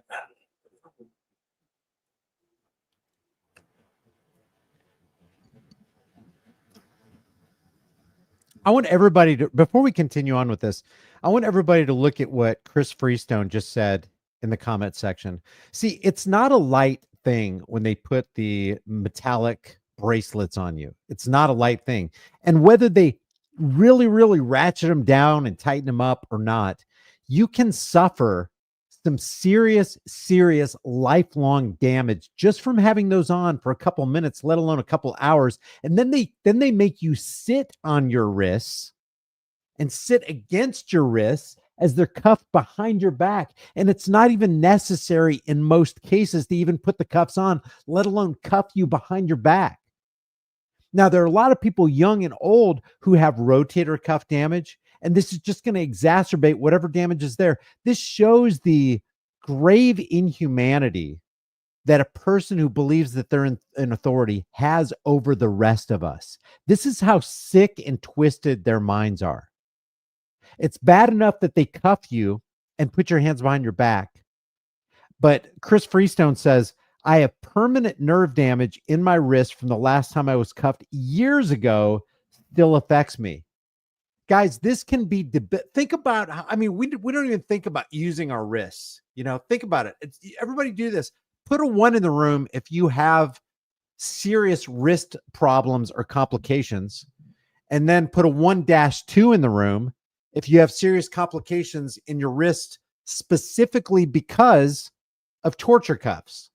And that's what they should be called every time, all the time, is torture cuffs. It's not handcuffs. The cuffs don't go on your hands. They go on your wrists. I mean, if you're going to be accurate, call them wrist cuffs, but they're really shackles. They're torture shackles. I'm not even going to call them torture cuffs anymore. They're torture shackles, and they're meant for masters to put on slaves. Well, let me ask you a question. In the land of reality, under the sun, as things progress and happen in life, is there any man or group of men who has a legitimate claim over your life that they can put your future potential nerve damage on the chopping block simply because you accidentally ran that stoplight, or because you were going 7 miles an hour over the speed limit, or you didn't activate your turn signal, your brake lights out, or You committed contempt of cop. Is any of that just? No, it's not. Well, I thought they were supposed to be part of the criminal justice system. They're part of the corrupt injustice system. But this kills me because I don't personally have nerve damage emanating from my wrist, shooting up to my elbows and into my shoulders. I don't have that. I could have it tonight or tomorrow if I encounter a cop who, got his feelings hurt or his ego bruised or damaged. That's how easy it can happen. Your life can literally change like that. And we take all of these things, all these issues of health for granted until we lose that health. It's crazy. It's crazy to me. So let's see how many people have put a 1 in the room where they have. See, James Forbes says that he has nerve damage in his wrist directly from handcuffs. Maniacs. Wow. How many people do we have in the room? Actually, I have a 1 and 2. I have scars from skin damage, says Derek, but no indication that it's from. Mark Legrand, 1, 2. Lone Wolf. Other side has a 2. 1. Citizen Broadcast. Look how many people are suffering current nerve damage because of past encounters with a cop who slapped them with torture shackles. I'm going to start calling it that, torture shackles, because then it reminds you not only is it inflicting bodily pain, unnecessarily inflicting unjust bodily pain, but it's also treating you like you're less than the massa who's got the uniform on, less than the massa judge who has the black robe on, less than the politician who made the law that the conformist order following cop decided to just go ahead and disregard all of humanity and follow. Backcountry Bandit says 1, 2. Marcus says 1, 2. Everybody put a 1, 2 is they have serious wrist problems and it emanated directly from torture shackles. Freedom says Batavia v. Ohio isn't needed to make them safer. If they let them search a car because they're scared, then just makes what they find inadmissible. Yeah, there's more people than I thought. 1, 2. Officer Taylor, badge number 177 from Bloomington Police, 27 years ago, Mall of America. So get this. For the last almost 3 decades, Seven Crows has been suffering from 30-year-old nerve damage from an encounter from one cop in Birmingham, Alabama, or Bloomington. Was that Bloomington, Illinois?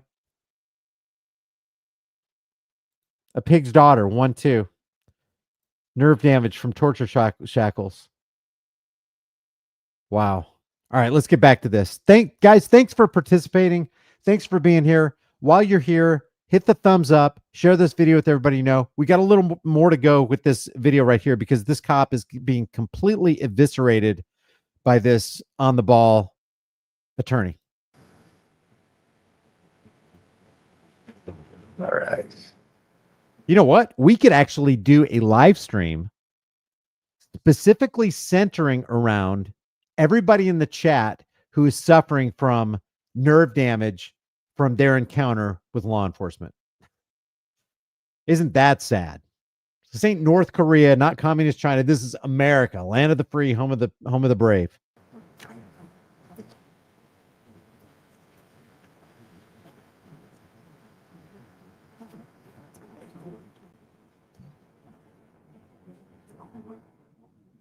All right, I'm going to pull up exhibit number 2. It's another clip from the officer, one of those responding officers' body cam footage.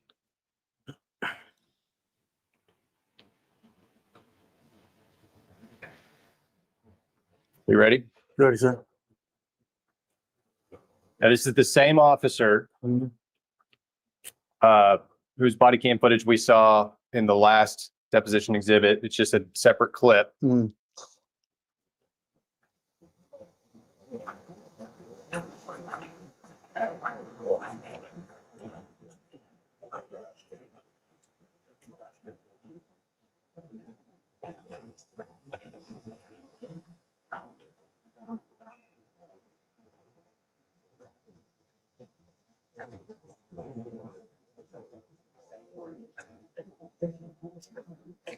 And what we're seeing here is him running you and the other driver, as we talked about earlier. Is that right? Correct.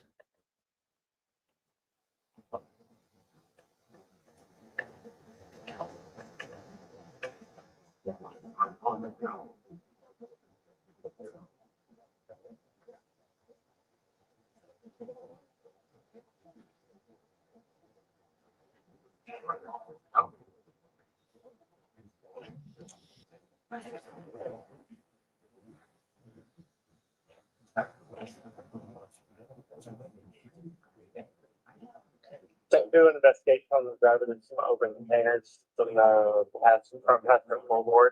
But you did have a passenger in the car, so that's no guarantee. Okay, we'll drink them, but I'm still gonna. Yeah, let's just do. Did he admit to driving? Well, Yeah, he said he was driving. He was in the left lane going this way.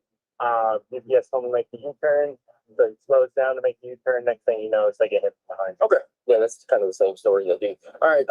I have their IDs. If you want to go start your stuff, I'm going to finish up with the officer and get him out of here. Yeah, Okay, next mono, figure out what talking about. they'll probably go write the ballot. I probably figured, but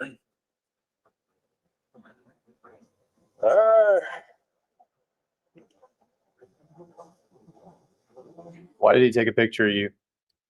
Just to investigate? What? It's part of the investigation. so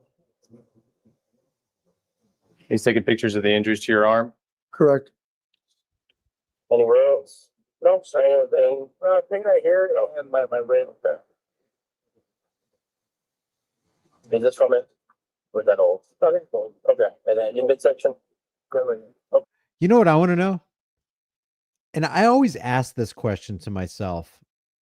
How many innocent people have had their lives ruined by this officer, Jonathan Perez? How many? If a cop gets caught doing this kind of stuff, they should do a full investigation on every person they ever arrested. Do you know how much paperwork? Do you know how much investigative effort would have to be put forward to investigate all these incidences where evil things have happened to good, innocent people at the hands of a corrupt cop like this? Hey, and one thing. Mm-hmm. Yeah, so did have my my seatbelt on. Dropped my phone over on Bruton. Took it off, never put it back on. Okay. Yeah, so at the accident, you didn't have it No, on. I did not have that. Yeah, I did. Okay. Yeah. Okay, so I guess that things became less buzzed for you at this point because you came in and said no. No, that is correct. I went over the whole thing. I'm thinking why I wasn't wearing it. I told him I did. I go back. I'm like, well, I dropped my phone. I had to pick it up. So, yes, sir. Trying to Just- act like he's honest. Just tell the truth, all right? Yeah, Just- all right. He says, just tell the truth, all right? No, and I get it. I would, as an officer, I would think the same thing. You know, you give me a story, and then you come up to me and tell me again. It's happened to me. I've had from witnesses to complainants. Give me one, and they come back. You know what? I remember this is what happened. As an officer, if you catch somebody not telling the truth Mm. and you're investigating a scene, Mm-hmm. that leads into their credibility as a whole, does it not? Pig's daughter, you may have missed it, but the reference to this cop saying that he was buzzed, he was basically saying he was dazed because he got into an accident, not that he's buzzed because he's under the influence of drugs or alcohol. Although he could have been under the influence of drugs or alcohol, you know, pharmaceutical drugs or recreational, whatever. I don't believe anything that comes out of this guy's mouth. It does, sir. Yes. And if you catch them in one lie, you're less inclined to believe them about other representations they've made. Oh, here we go. I'm going to back this up a couple seconds. This sounds like it's going to be interesting. David Chatham, Thank you for becoming a new member. I appreciate that. I don't have many members on this channel, so I really appreciate the support. Thank you very much. If you haven't become a member already and you view this content as valuable, it's only $2.99 a month. I put out a video, at least one video every single day. So that's my commitment to you. I really appreciate it. Also, subscribe to me over on Twitter at High Impact Flicks, Facebook at High Impact Flicks, and I think I'm on Instagram at High Impact Flicks as well. Investigating a scene. Mm-hmm. That leads into their credibility as a whole, does it not? It does, sir. Yes. And if you catch them in one lie, you're less inclined to believe them about other representations they've made. Yes, sir. Yep. Thank you, James Forbes. Jonathan, what I got Appreciate you becoming a member, James. up here on the John Eagle is now in the house. Welcome, John Eagle. screen, I've marked as plaintiff's deposition exhibit number 3. By the way, these are all William Babbitt, Retruth, Anarcho Bill, and Metal Mama Sue have already appeared in the chat room. pre-marked and they tend to go out of order. So it's fine, arbitrary, just so you know. Okay. This is what I represent to you be a clip from from that same responding officer's body cam footage. Mhm. It's again a clip from a much longer set of footage, single set of footage. Okay. So I'm going to go ahead and play it. Canamaniac, thank you so much. On cameras, man. Dan Howard, yes, the victim survived, and I do not know the extent of the injury, but from what I've heard, it's serious. Now, another thing about this case is you can look this up under the officer's name, and not much at all comes up. Not much at all. I guess we'll go with this one. Okay, so you had an old camera in your vehicle. There you go. Yeah. As you can see, that's not an Axum camera. That's the old school circular one, not the other one that looks like a spaceship.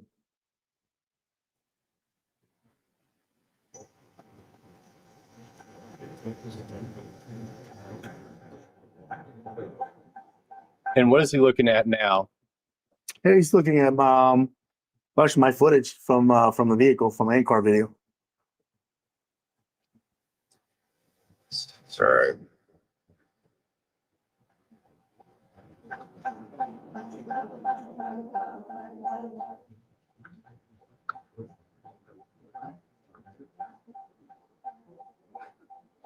Let's see. Wait a second. Is he going through his body cam? Wait. I kind of checked out for a second. What's going on here? I always forget that B now means break. Damn, Feminazi Slayer. That means a lot, man. Thank you so much. So yeah, that B means he's in the break. So On the video, you've seen videos like this, right? Correct, sir. And the B that he's talking about, when it signals on there, Mhm. B, that means you've activated the brake on your vehicle. First time I've heard that. So so he's a A&I investigator, so he knows all the ins and outs about the investigation. It's the first time I've heard that. I didn't even know that they recorded whenever we hit the brake. so he's at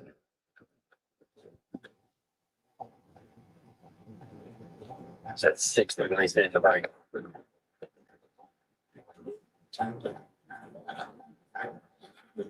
You're at 60 when you hit the brake. Did I hear that correctly? That's what he's saying. Yes.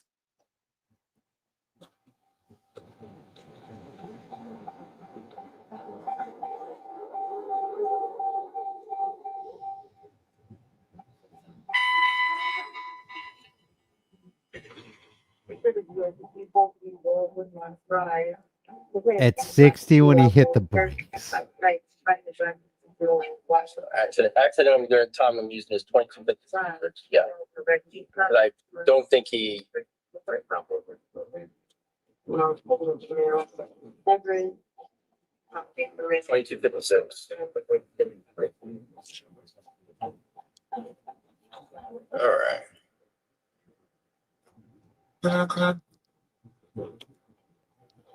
Yeah, 31 miles per hour if they're at the bottom.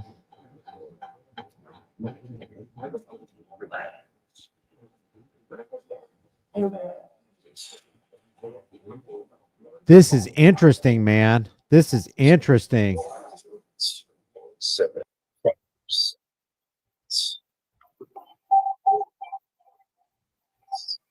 And what does this officer appear to be doing right now at this point in the video of plaintiff's exhibit number 3? From what I'm looking at, how fast was I going, and at what time I hit my brakes before hitting the vehicle.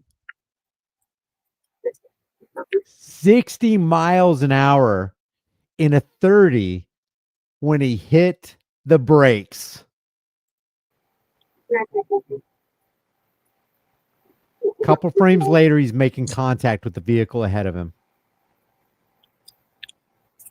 Damn.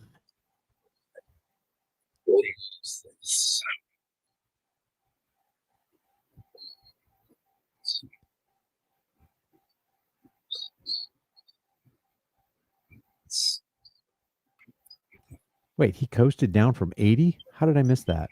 I'll see if I can get the distance on this when I get back up to the I'm trying to read the chat. Let's see. Okay, so we're at 52:16. 52:16. old cameras, man. We're gonna get back to 52:16. I guess we'll go with this one. Okay, so you had an old camera in your Ford. vehicle. 41. There you go. Yeah, as you can see, that's not an Axum camera. That's the old school spaceship. 63. And what is he looking at now? 63. Here he's 65. looking at 66. bunch of my footage from the vehicle, from 65. the car video. 68. Sorry. All right, I know what I'm looking at now. We're looking down here. 62, 61, 60, 57, 55 for 3. That's all blurry. 41, 31. Okay, that's when he made contact. I didn't see an 80. Chuck U. Farley, thank you for becoming a member. Okay, so we're going to go back to 56. I'm sorry. 52:16. See if I can get the distance on this when I get back up to the computer. I didn't see an 80 mile per hour, but I did see 68. 68, and what would happen to you? Oh my God, what would happen to you if you were doing 68 and a 30 and a cop pulled you over? 68, you're doing almost 40 miles an hour over the speed limit. So I don't know. Oh, he was going 80 at some point. I just didn't see it, Feminazi Slayer. I believe you. I just didn't see it. If you got any storage yet? It's pretty much the same. Dallas he's police. going to- Oh my God. I so want to go to Dallas and find this guy. Oh my God. Flock hit, which is going to be Shame him. vehicles. He's coming down left lane. Armada is also in the left lane. Looking at the GPS is telling him to make a U-turn here, going to business. He keeps coming and we saw it. The other way. So I said, you know, signal, like trying to make a sudden I can't. turn or something. Well, of course, looking at that video, you probably won't stop. Right. But it's a blur on the computer. It's blurry, but once it comes to the So this officer says that on the video, this other driver that was transporting my client, he was at a stop, according to this officer, According to him, yes, based on his review of the dash cam footage from your squad car. correct. That's his perspective from what he's looking at the video. It's much clearer. Okay. So, but I'm gonna see how, because I see the brakes. So when he starts hitting the brakes, I could clearly see that car. Yeah. So I'm gonna see what's the distance and see how far he is. Okay. And Oh, you already got your case number already? No, yeah. So the case number is gonna be 131-945-2023. Then I'll try to have that uploaded and stuff. And then well, the problem with this is if it goes to Central Garage and it can't get docked at Southeast, IEDs would have to come in and extract it. They're the only ones that can extract it. You don't need to. So, and they don't work with me. So it might be a minute. So if it's not up, it's just gonna be till next week, and I'll figure it out. We're about 33 from 500 likes, guys. If you haven't hit the like button and you like this content, do not hit the like button if you don't like this content. But if you do like this content, hit the like. It really does help. And there's major algorithmic suppression going on so many channels that deserve way more views. So if you like it, hit the like button. What? No, not yet. Not yet. Yeah. He's good to go to the hospital. He's done with them. I don't know if he's done yet. He's writing a statement. I'm done. Once he's done with the statement, are you good with the officer? Oh yeah. Right. And then I guess the U control supervisor. Who is this individual? The white guy that I'm waving my cursor over? He's one of the sergeants. There's at any given time there's like 4, 5 sergeants at every station. Is he one of your supervisors? Not an immediate supervisor, but he is a sergeant at the station. Okay. He just happened to respond to that particular call. And they refer to him as, Both these they're both sergeants. what are their names? Well, liking it doesn't mean that you like what the officers have done, just that you like the fact that people are exposing what these corrupt officers have done. Thanks, guys. I don't know, sir. Okay. The gentleman that I'm waving my cursor over at 5 minutes and 31 seconds of deposition exhibit number 3, he referred to himself or confirmed that he was the controlling officer. What is that? Controlling officer has to be somebody that's controlling the scene. Sergeant that's on scene. You don't know? Are you guessing? I'm actually guessing. Yeah, he is a sergeant in charge, so if he's on scene, he's controlling the scene. Okay. Yes. Okay, then I'll talk to that later. Oh, it doesn't matter if you want to walk. The way I know it, it's just like, hey, he's a sergeant on scene. I've never heard a controlling officer. I just heard he's a sergeant on scene. All right. Well, let's listen to what they have to say. Want to know? Either way. I'll go walk and talk. That's fine. He don't got a driver's license on him. Sits at home. And blatantly lying multiple times. What? Blatantly lying to me multiple times. The officer. And he eventually told me the truth. He said he was wearing a seatbelt. I mean, That cop said on body cam to his superior officer, to his sergeant, that the cop lied to him multiple times. obviously not wearing it. We always been looking. It's way obvious. Not even showing them. I was like, Why is it so obvious that you weren't wearing your seatbelt? From what he showed me. What? From what he showed me. What he showed you? Yes. He was asking me. So when there's a collision, the seatbelt locks. Mm-hmm. So he's pulling it and he's showing me. So I started thinking, I was wearing it. Why did it lock? So that's what I'm telling you. I went back. I started thinking about everything. How everything went on. Like, okay, I wasn't wearing it because I picked up my phone.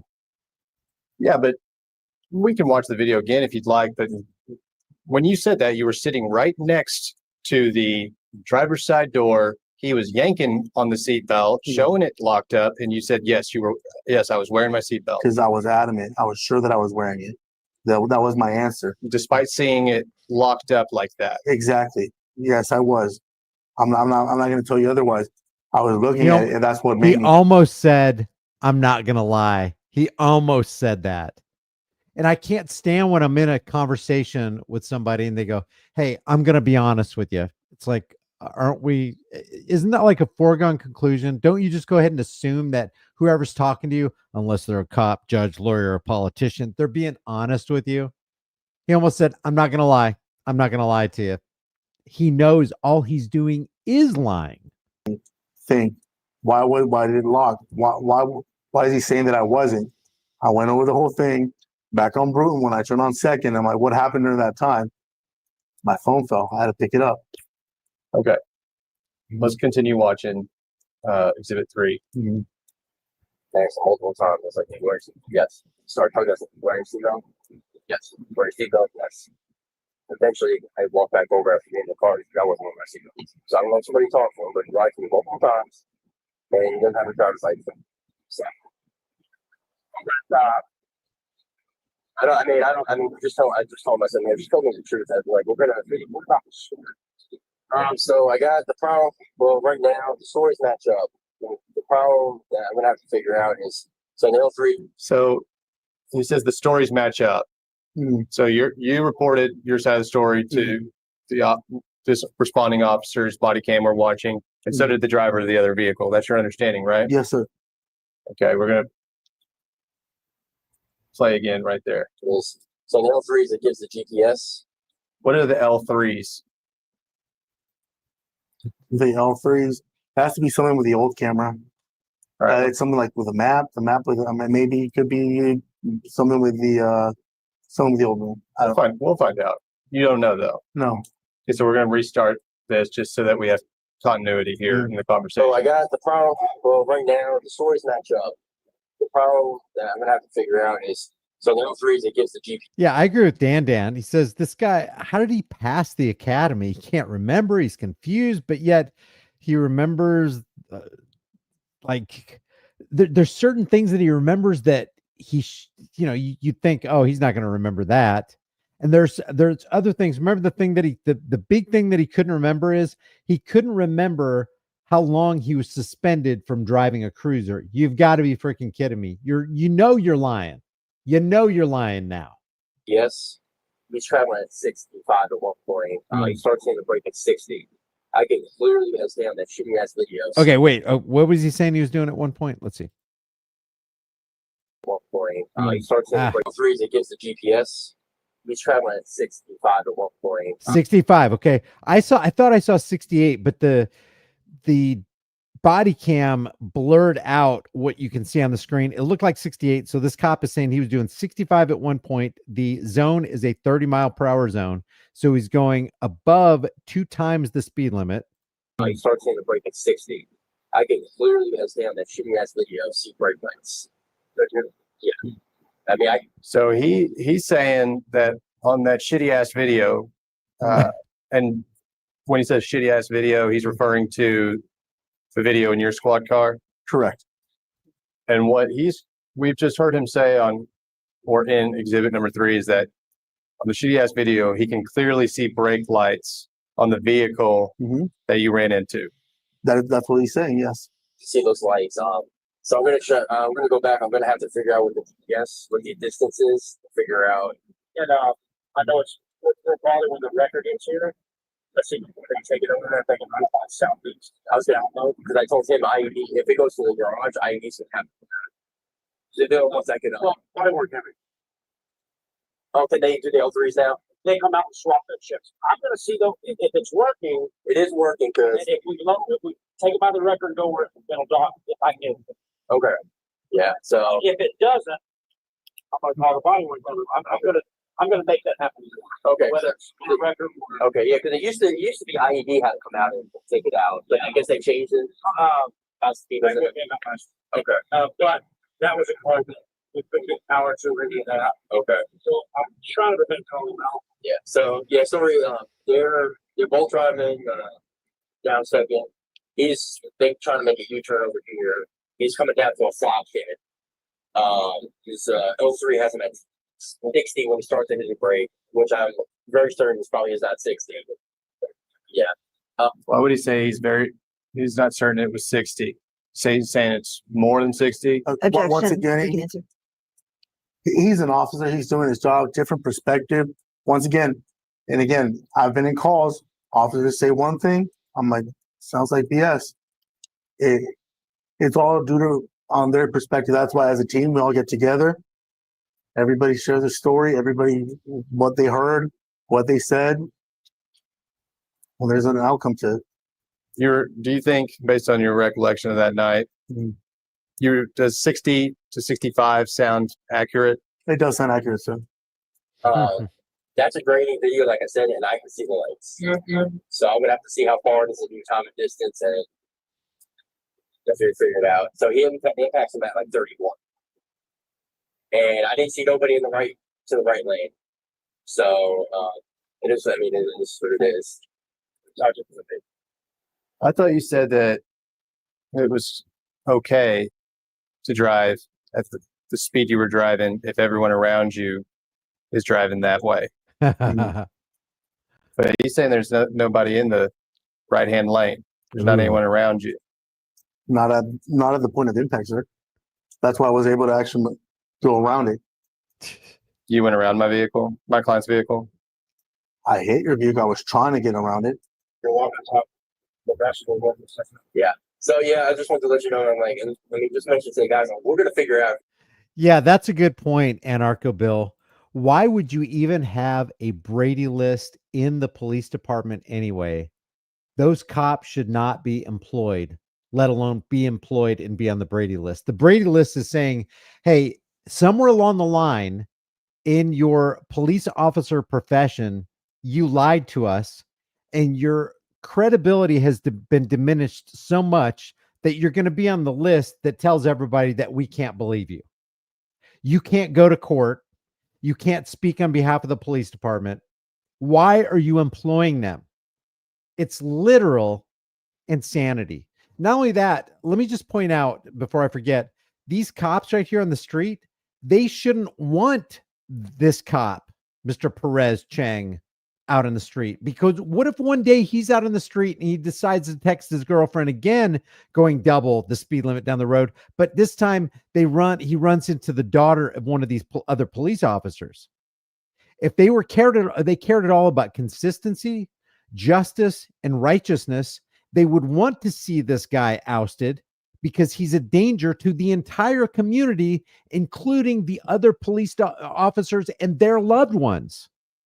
And yet they can't even do that because they're not interested in justice. They're so glazed over by the fact that they got to protect the thin blue line because this is the fraternal order of police and this is just what you do. You protect them even though you know they're corrupt. Well, the reason a corrupt person, the reason a person would lay cover for and protect and not expose a corrupt person is because that person who's laying cover for the other cop is also corrupt.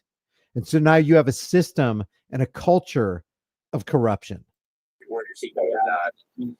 So I knocked out my guy's teeth tonight, so it's trying to go preparation. Now we'll. yeah. So yeah, I'm not gonna, but just let you know. Oh, all right. Now I'm gonna go over and talk to the. Okay. Yeah. So we're good, I guess. And I'll. You know, it'd be like McDonald's putting plaques on the wall behind the counter. You know, that's not a good example because they're serving poison anyway. Let's say your favorite steakhouse in town. It'd be like them putting behind the counter a picture or a list of names of all the cooks who have poisoned food for customers in the past, keeping them on as cooks, knowing that they could poison the food again. But now there's this list called the I don't know, the chef buffoon list, the buffoon list instead of the Brady list. Here's a list of all of the chefs that are currently with us, and they're in the kitchen right now, as a matter of fact, fixing your food, but they have a history and a pattern. You can't trust that the food that comes out on your plate is not laced with arsenic or cyanide. That's how ridiculous it is to have a Brady list within a police department. Hey, these are people that we've decided to keep on the force who are going to protect the community that we can't trust and we don't want you. You shouldn't trust either. That's how ridiculous this is. All right. That's all for plaintiff's deposition exhibit number 3.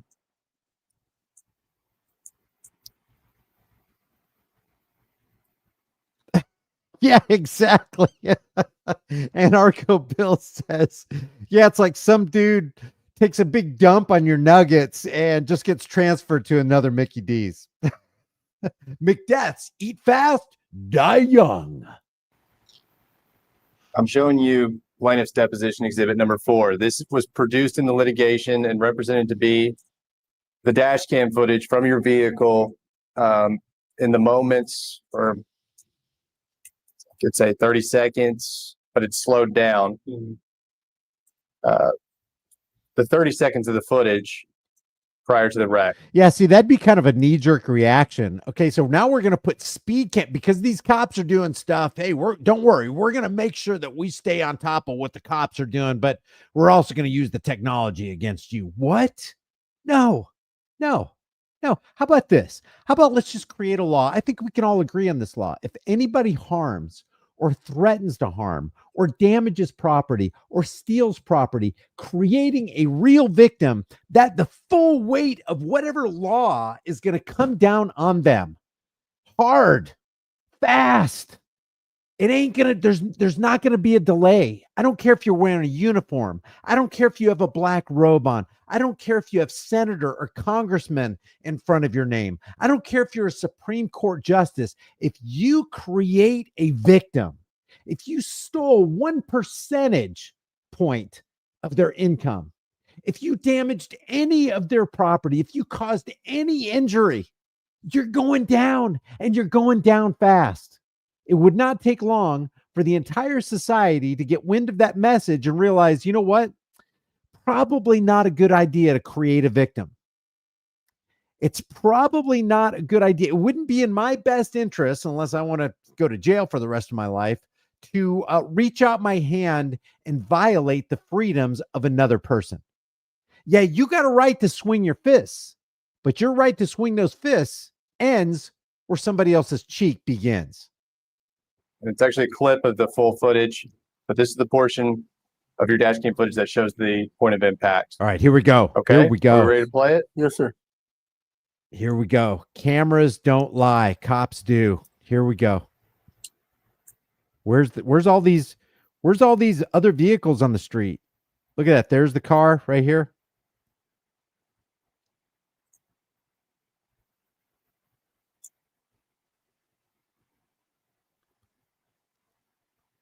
Boom, right there. And you're telling the jury in this case under oath that my client abruptly slammed, or I'm sorry, the driver of my client's vehicle abruptly slammed on his brakes. From my perspective, yes. From your perspective, what does that mean? It Yeah. is what it is, right? That is not what it is, what it is. That night, that afternoon, actually, while I was driving, I saw the car. While I was driving, it suddenly stopped. Well, did it suddenly stop, or from your perspective, it suddenly stopped? My perspective, sir. Okay. I'm asking about reality. Yes. Realistically, looking at everything, you're a cop, you investigate. Realistically, did he slam on his brakes or abruptly stop? From looking at the video, it seems like he was stopping and he was turning. His brake lights were illuminated in that video we just saw, were they not? For a Yes. long time. Okay, and you told And the he was officers stopped. that he did not have any brake lights illuminated. Wow. I didn't see them, sir. And so, like I said, I haven't seen any videos. I haven't seen anything till today. Jeez, liar, liar. Let's watch it one more time. There's a couple things I want to point out. Yeah, let's look at this close. I noticed that you're veering lanes. Is that because you were reaching down for your cell phone? Not He's giving him a chance to lie. He's giving him a chance to grab the rope, construct a noose, and tie it securely around his neck. I think it comes up here. Let's keep watching. I'll stop it when you begin to veer. Oh, there it is. You're over the yellow line at that point, right? Objection. Look how far away he is when 1, 2, and the third brake light is illuminated a full, what would you call that? 3, 4, maybe even 5 car lengths behind? You can answer. I can. Yeah, it's fine. Yeah, I'm reaching. And it's most likely that when I was trying to reach, I couldn't get it. I go back, I get back on it, and I'm trying to reach because I can't look down and miss. And once again, it was an accident. Like I'm saying, at no point did I stop looking in front of me. So I'm not looking down because I'm trying to see. Again, did it work? Obviously not. I wouldn't be here. I caused an accident.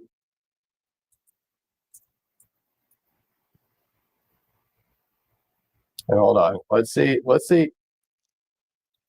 Let's see when the lights got illuminated. Where I'm waving my cursor, that is the vehicle that my client was sitting in, right? That is correct. Okay, how far away are we, do you think? You know, by 30, 25, 30 yards. 30 yards? I think that's 30 yards. No, okay. Probably a little bit more. Probably more. Let's go back. God, he was willing to lie and get away with the lie, putting the person in the car that he hit at fault. He was willing to do that to another human being, knowing that he was the one that was at fault for that accident. That is scummy, man. Evil. Okay, so that right there is my client's vehicle, right? Correct. And the reason we know that's where it is because we see two lights on it, right? Yeah, from this video, yes, sir. How far away do you think we are at this point? How far away is your vehicle from the vehicle occupied by my client? 70, probably 70 yards. 70 yards? 70 Maybe. yards. They're going once again. I don't know. 70 yards times 3 feet is 210 feet. 70 yards. You don't know. You would just defer to the investigating officer on that? I would. Yes, I would. And tell me, because we're watching this in real time with you, tell me, during the next clip of this clip, from the 9-second mark of exhibit 4 to the point of impact, I want you to tell me if it looks like my client is driving, or if you would agree with me that my client's vehicle is at a full stop. All right?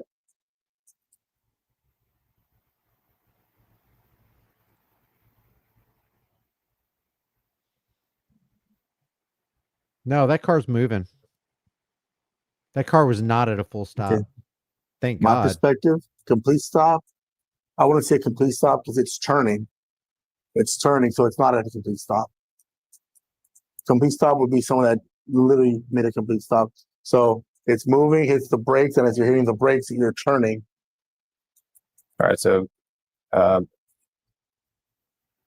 at less than a mile. So you're thinking my client's going less than a mile per hour. So they're turning or in the process of beginning to attempt to turn. Yeah, probably about 5 miles an hour. More or less at a complete stop though, right? Because in that clip,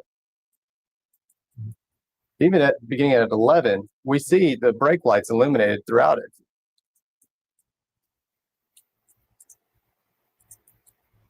Do we not?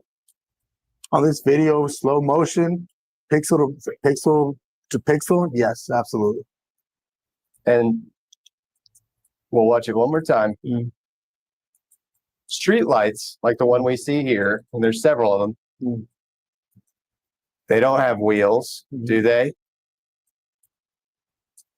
Street lights don't have wheels. They're not moving. They're fixed in place, right? And the only thing that's moving is you.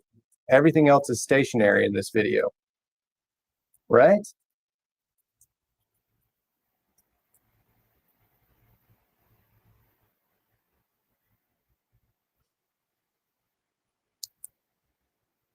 Do I have that right? No, like I said, yes, he's slowing down. And as you can see, the other car on the right wasn't stationary. She keeps on moving. But once again, like I said, and I get where you're going with this. You're doing a great job. That is your job. Like I said, take full responsibility. I was going over the speed limit. I caused an accident. That's why I'm here.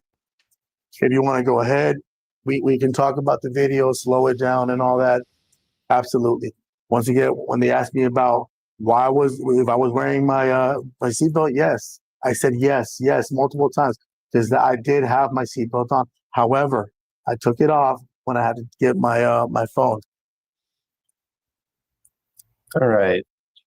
And that's why cops should have not just a front and rear facing dash cam. They should have a dash cam that faces inside the cab. You know what? It reminds me of that lady. It's a high volume video the lady who was the wife of a car dealer, and she had a front, rear, and cab facing dash cam, and she clearly had her seatbelt on, and the motorcycle cop pulls her over, citing her for a seatbelt violation. And she says, "Hey, I had my seatbelt on," and he didn't relent until he saw that she had a cab facing dash cam, which basically saved her, not saved her bacon, but saved her from bacon. Maybe I should put it up on here. Short break. It's last exhibit. So you got 1, 2, 3, 4, and 8, correct? Yes. Okay, perfect. Okay, the time is 12:45 p.m. We are now back on the record. May proceed, counsel. All right. Jonathan, on the screen, I have what I've marked as plaintiff's deposition exhibit number 6. Counsel, here's a copy for you. And, you know, you can watch the TV, or here's an extra copy. Yeah, thank you, sir. Do you recognize this document? From what it looks like, it's the vehicle that I was driving. Right? I mean, what is this document? What kind of report is this? Here in It's exhibit. Crash report. It's a crash report. You help compile a lot of these in your job, do you not? To be honest, I try to avoid working crashes. I don't like to work crashing. Okay. You know how to fill one out, right? I do not. You know what everything in here signifies, right? In terms of the codes and what the boxes signify. That is correct, sir. Okay, so who is unit number 1 according to this crash report? Unit number 1. Ooh, it's been such a long time. I'll be Shut lying up. if I told you I remember. How about this? There's DLID type 1, and then I see your name listed right there. Is that unit number 1? Yeah, so unit number 1 would be This guy is such an obfuscator, such a liar, so disingenuous, and he's still with the Dallas Police Department. yeah, that would be me. Okay. And who is unit number 2? Amen, Chuck Bronson. Everybody look at what Chuck Bronson said. I put it up on the screen. If you don't have a dash cam, I don't care what dash cam you get. It should really be a 3-channel dash cam, but 2 is good enough. I mean, but you want a cab facing, because when a cop pulls you over, you can get all that recorded too. And you don't have to think about pulling out your phone. Everything's recorded. Plus it records audio. But you got to have a dash cam. That's your insurance policy. That's your word against the cop. The cop is going to lie to you. He's trained to lie to you. He's in a department that's caught up in a culture of lies. So do you think that there's one time in the universe when he pulls you over, he's going to tell the truth? You got to get yours. If you don't have a dash cam, you are out on a limb. It's just a matter of time before they try to construct a case against you. You got to get a dash cam, have it just going on loop. If anything happens, like if an accident happens, it's also protection for somebody who might want to commit insurance fraud. There's this popular video that just happened about 2 or 3 months ago where this band of people pulled in front of this unsuspecting individual driving down the highway and stopped immediately in front of him, and then they rear-ended him because they basically brake checked him, and they forced this guy to get into an accident. That dash cam was able to be in video, was able to be turned into the insurance company, and they covered it because they realized that their person that they insured wasn't covered. And then they went after those people, and the whole internet basically became sleuths, and they found out who these people were running this scam, and they caught them. So I agree with Chuck Bronson. If you don't have a dash cam, you got to have a dash cam, because cameras don't lie, but cops will. Cops will. You can count on a cop lying. And another thing, when something does happen to you, there's a button you can push on a lot of the models. I don't know one that doesn't, but there might be. But there's a button you can push that saves the first 5 minutes, the current 5 minutes, and the last 5 minutes. So you got it all, and you don't have to go through like reels and reels and 64 gigabytes to find out where the accident was, because it saves it in a saved folder. So if you don't have a dash cam, do yourself a favor and get a dash cam. I've got a link for a dash cam that I use, and I did a lot of research. I was like, what's one of the best dash cams that I can get for my money? And I've got a link in the description below. And I do get a percentage, but you don't have to get that one. I get a percentage. It doesn't cost any extra. You just go to Amazon. I think it's called an N4 dash cam, and you just click on that and you can get it, or you can get any one, but do yourself a favor and just get a dash cam. This isn't me selling you a dash cam. Just get whatever you want to, but just cover yourself. We're all in this together. None of us is greater than all of us. If you have knowledge that I need that can help me, please share it with me, and I'll share any kind of knowledge that I have with you. Okay, so let's keep going. Well, let's watch this guy as he continues to frickin' lie his teeth out. That's them, the person that got hit. Driver of that vehicle was Roman Alcantar, and his passenger was my client. Accurate? That is correct, sir. All right. Let's flip on over to, well, I'm skipping ahead. At the very top, we see crash date. Sorry, I have a hole punch in there, but trust me, it says crash date. And we have July 21st, 2023. Yep. Right? Correct, sir. Fair to say that this is the crash report compiled in connection with the wreck that we've been talking about here today. Yes, sir. Okay. Flip on over to the second page.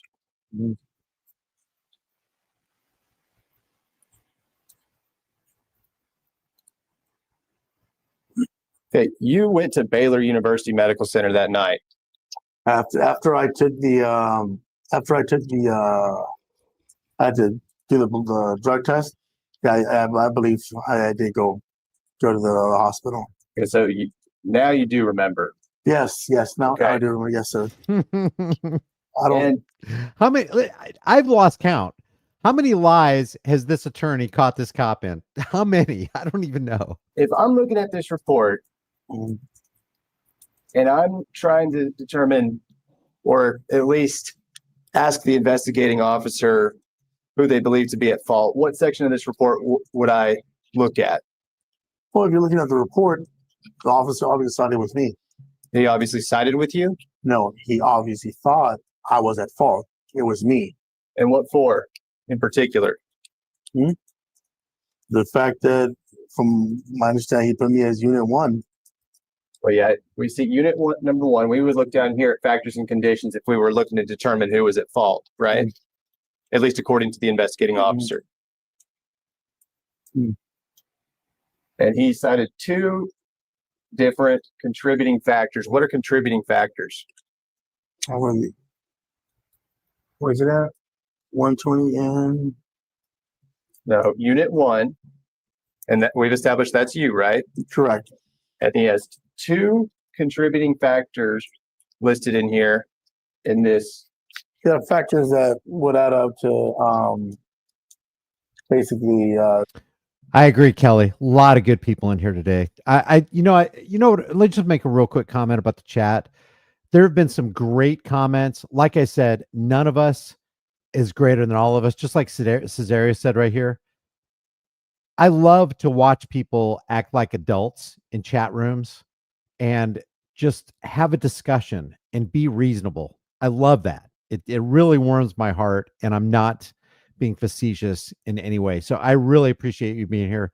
Don't forget to hit the like button. See if we can get over 600. We're almost done with this video. We got like 15 minutes left. The accident happening. What is contributing factor number 20? But on top of that, I wouldn't remember right now. I would need to look at the list. And you wouldn't know what contributing factor number 61 is either. Absolutely not, sir. Do you know the investigating officer, James Ketelidis, right? Is it? Here, down at the bottom. Do you know James Answer the question. Ketelidis? Answer the question. No, I don't. Is that the guy that interviewed me? There's What? over 1,800 officers for Dallas PD. I only know the people that I work with, or that I've actually worked with in the past. Okay, so have you ever filled out one of these investigators narratives before? Yes, sir. I have. And in the investigator's narrative, that's what the investigating officer is saying what happened based on that investigator's investigation of the crash site and all evidence.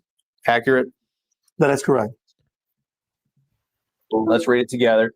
Body worn camera and photos were uploaded to evidence.com, number 23-021-4500. In car L3 camera, so we talked about L3s before, L3 camera was saved and tagged. Unit number 1, who is you, right? Correct, sir. Is a marked Dallas police squad and was traveling at the northbound on the 4300. That's 4300th block, the South 2nd Avenue in the left lane. Unit number 2, that's the vehicle that was occupied by my client, right? Correct. Was traveling in front of unit number 1 in the left lane and was slowing down to a stop to make a U-turn onto southbound 5400 South 2nd Avenue. Unit number 1 told IO, is that investigating officer?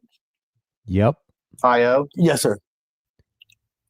that he had dropped his cell phone on the floor and he had to take his seatbelt off to retrieve the phone. This confirmed L3 video footage. What does he mean by that, you think?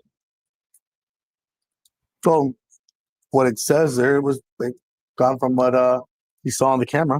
Confirmed by. You think he accidentally didn't include this was confirmed by L3 video footage? Well, confirmed. Yes. Once again, he saw the video. He saw what he saw. His perspective. He's doing the investigation, and he wrote it down. So that's what he put down. Investigating officer can observe Unit 2 brake lights fully illuminated for a total of approximately 13 seconds prior to impact. Wow. Wow. 13 seconds? Did I read that correctly? That's what it's there. Oh, God. So, do you agree with that statement? Because that's what he got from the investigation. Once again, I can only control so much. That's the investigating part. That's what he put down. I don't see that. I don't see him lying. He's doing his job. Okay, the first 6 seconds, Unit 1. Rich, thanks for being here. And yes, modern retro radio. Yes, he still has arrest powers. Modern retro radio says, let me get this straight. This cop still has arresting powers? You please tell me you're joking. Nope. This is just a cruel nightmare in real time. It has no braking input while traveling between 60 and 65 miles per hour, totaling a minimum of 527 feet. Oh my God, we all way underestimated. We were saying 50 feet, 75 feet. This guy right here guessed 210 feet because he said 70 yards. The investigating officer is saying that the distance was 527 feet in 13 seconds. And he still hit him. Because this guy right here didn't have his eyes on the road. This guy was texting while he was going 65 miles an hour in a 30-mile-an-hour zone. I mean, how many people, seriously, how many people is this cop going to have to kill before the police department in Dallas says, you know what? It's probably unsafe to have Officer Perez Chang on our payroll. This is criminal. This is criminal. This is a criminal cartel known as the Dallas Police Department, keeping another known criminal who has a history of injuring the public and a negligent, at the very least, we're kind of giving him the negligence, maybe purposeful, but definitely negligent manner. And so the Dallas Police Department is basically saying, we don't care that we're going to put your life in jeopardy. You got college kids going to Dallas. We don't care about them. You got pregnant mothers out there going to the grocery store to get formula for their babies. We don't care about them. You got fathers going to work so that they can support their families. We don't care about them. What we do care about is protecting the thin blue line of tyranny. That's what we care about. And preserving this guy's job. That's what the Fraternal Order of Police is saying. Damn, I want to go to Dallas and expose this. If this guy did this, how many other heinous acts has he done? What other skeletons does he have in his closet? Not just him, but the entire police force that's protecting him. They've got this big Kevlar cloak of protection around this guy. And this isn't just the Dallas Police Department, guys. We got more to this, but it really outrages me. If you're outraged, I know you're outraged. If you're outraged, put a 1 in the room. Jeez. Don't forget to like the video. This is crazy, man. Crazy. Without any breaks. First 6 seconds of that 13, you have no brake input, and you're traveling at 60 to 65 miles per hour for at least the distance of 527 feet. Damn. Correct. Damn. I've got a son who lives in Dallas. I've got other people. I've got a brother who lives in Dallas or on the outskirts of Dallas. But I've got loved ones who frequent Dallas. I go to Dallas sometimes. You probably live in Dallas or go to Dallas or have been there. Or fill in the blank of any town. Albuquerque, New Mexico, San Jose, California, Boston, Massachusetts, Lakewood, California, Flint, Michigan. Fill in the blank. This isn't just the Dallas Police Department. And if it wasn't filmed, if we didn't have the dash cam and body camera footage, he would have gotten away with it. Wait a second. There was body cam and dash cam footage, and he still got away with it. Out freaking rage. It makes me want to. I don't even cuss. It makes me want to. Unit number 1 collided front left to the back right of unit number 2. Based on speed prior to impact and driver inattention of unit number 1, the fact that unit 2 did not have a turn signal on is not applicable for this accident. So this last sentence, let's talk about that. As part of, you've investigated automobile wrecks before, right? That is correct. You've created crash reports before, right? That is correct. Okay. And you know the traffic laws. The reason why I say that I avoid crashes is because I know some, not all. I'm not an expert in the matter. So that's the reason why I'm going to other units, like being proactive, like, going to the gang unit. No, I am not an expert when it comes to crashes. When's the last time you filled out a crash report? You can go check my records. Probably years ago. So you don't really know the traffic laws? I do know. Objection, you can answer. Yeah. Like I said, I know some of the traffic laws. Okay. And then some of them I have to go back. All right. You think this officer knows the traffic laws better than you? Oh, yes, absolutely. That's why he's there. And we heard a lot about, he didn't have a turn signal on. This officer here, did I read this correctly? He says that the absence of a turn signal is not applicable to this wreck. That's what he's saying. You agree? If that's what he's saying, he's the expert on it. You disagree with anything in this narrative or the crash report? Once again, no. And again, I wasn't a crash. They gave me a statement. I told my statement from exactly how I felt, what I saw, and my perspective of the whole thing. He went there, he did an investigation, asked their part, my part, and then we're here. That's it. If you were the responding officer to this wreck, let's place someone in your place. If it was two civilian vehicles, if you were the officer responding to this wreck site, who would you have faulted for the wreck? And once again, and just so you know, this is the way we're taught. So since it's a Dallas PD vehicle, there has to be someone investigating for a Dallas PD vehicle or squad car.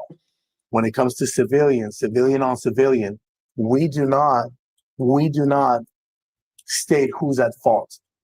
We literally, this is a totally different narrative from the one I would write. Very similar, but he's giving you from his investigative point, his job, right? What we do is I get unit 1 and I get unit 2. I give the story. That report is given to the insurance. The insurance does they do their own investigation, and then they decide who's at fault.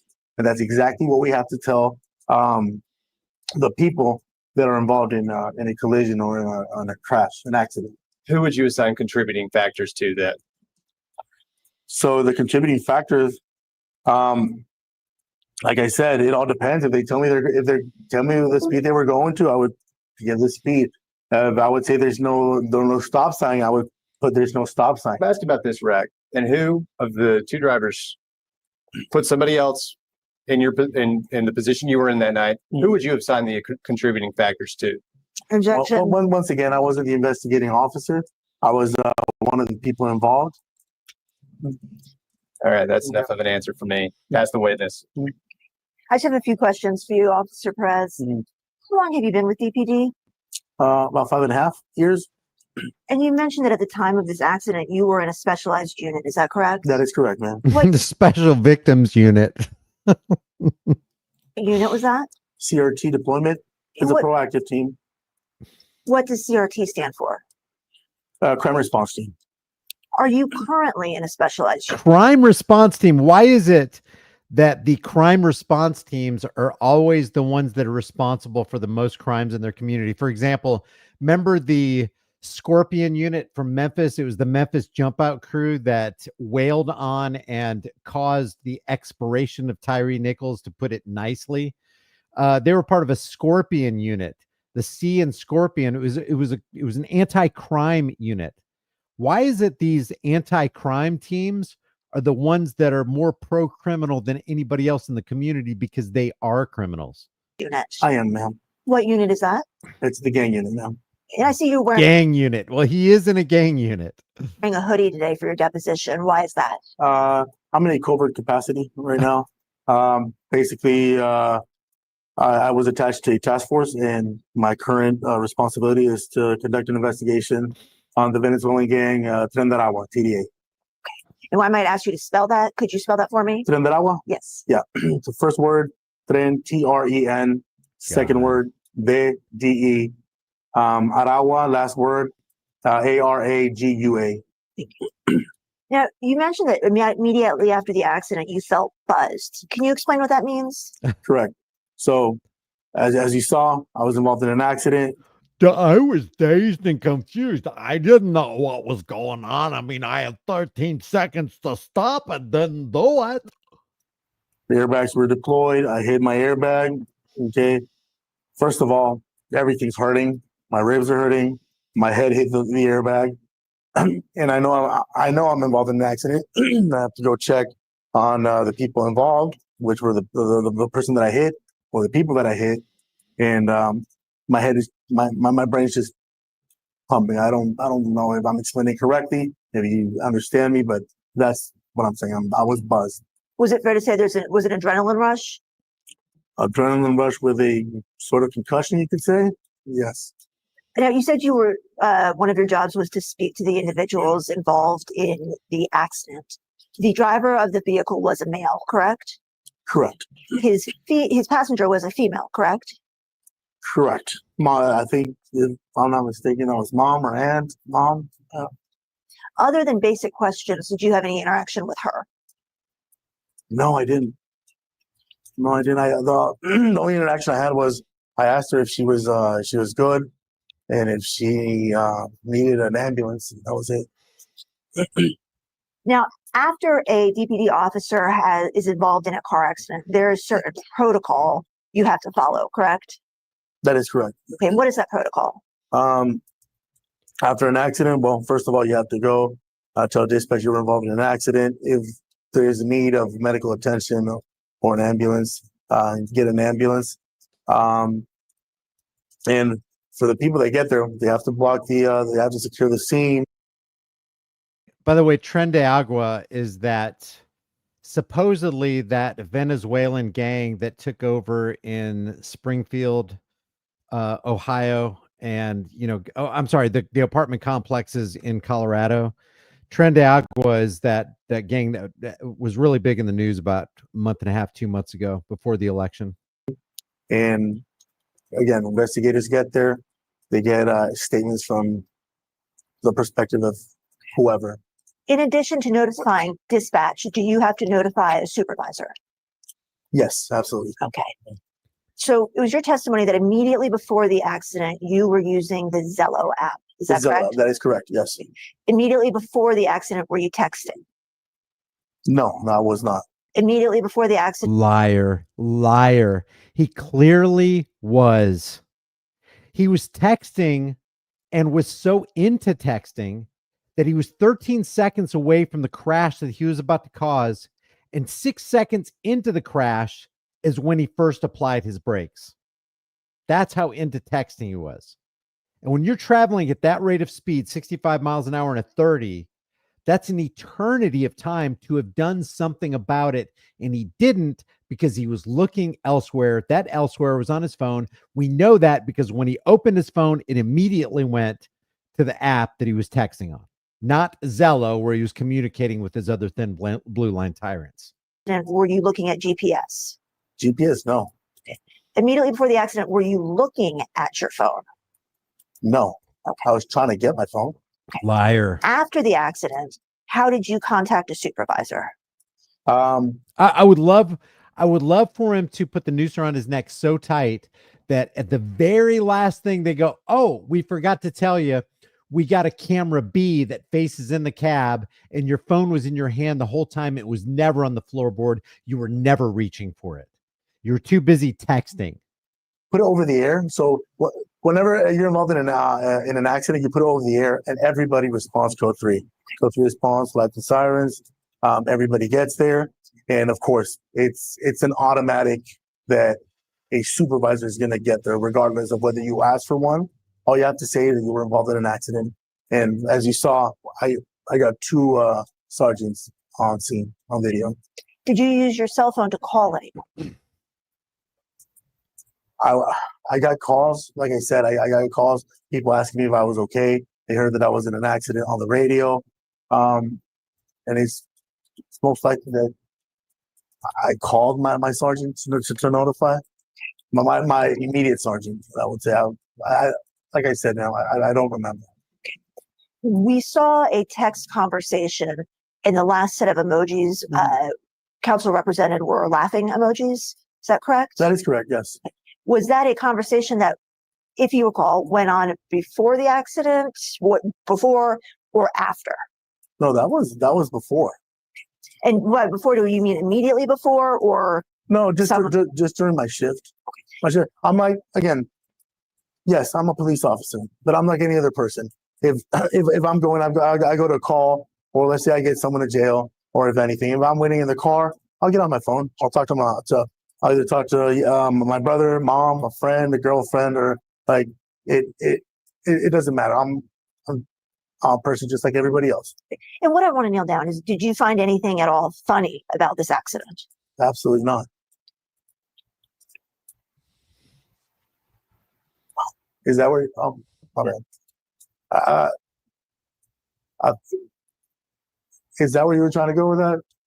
That wasn't my angle, but I saw it when Holy it was shit! Oh, wow. It's that. Wow. Okay. Yeah. Now I'm getting it. Okay. Officer, take. Okay, that went by me. Does anybody know what they're talking about here? The last question was, did you find anything funny about this accident? He says no. What did I miss there? Is it because he was saying LOL on his text message? I don't have any additional questions for Perez. I don't have any. Let me see. What did I miss? You find? What did I miss? My brother, mom, a friend, a girlfriend, or like it doesn't matter. I'm a person just like everybody else.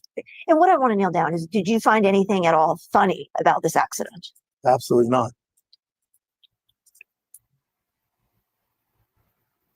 Is that where? Oh, my bad. Oh, the laughing emoji. Is that where you were trying to go with that? That wasn't my angle, but I saw it when she was Holy asking. shit! Oh, wow. It's that Wow. Okay. Yeah. Now I'm getting it. Okay. Officer Chang. I don't have any additional questions for Perez. I don't have any Well, additional no, for you. Thank you. absolutely not. Okay. Absolutely not. No. No. And Was not my angle anyway. So no, but no, man, you're good at your job, bro. You do what you do, man. And again, it is your job, nothing personal. But Yeah. Okay. All right, y'all. Is I'll reserve. Thanks. gonna reserve and 10 days is still okay for you? Yeah, it's great. Okay. We don't need a rating sign. The video of him laughing. So he just said,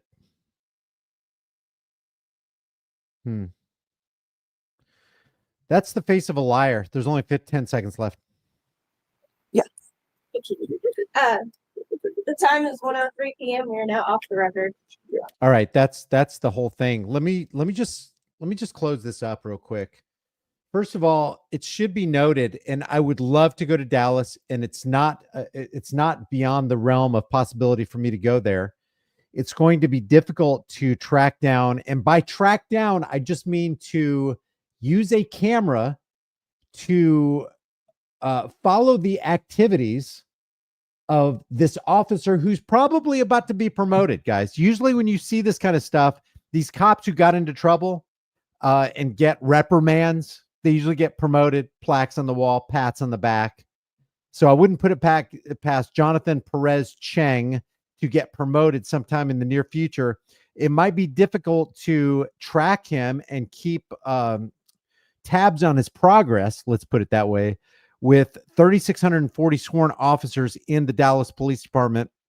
It is the second largest police department in Texas and the 9th largest police department in the United States. So it's going to be difficult. This guy is in charge with 3,640 sworn officers to protect and serve, and yet he did the exact opposite when he injured a member of the public in what appears to be a serious act of negligence. So what I'm going to do as I close this video out, and I'm going to give you a couple pieces of information right here. First of all, here's the Dallas Police Department Facebook page. If you want to attach a copy in the last post, if you want to do it a couple days, scattered over a couple days or whatever, currently you're able to leave comments. You can leave comments. I can leave a comment, and what I'm going to do is, I can't do the link right now, can I? Because it's not rendered. Let's see if I can do this. Currently, let's see if I can check this out. Hold Officer Perez. What's his last name? It's a hyphenated word. Officer Jonathan Perez Cheng. Hold Officer Jonathan Perez Cheng accountable for injuring an innocent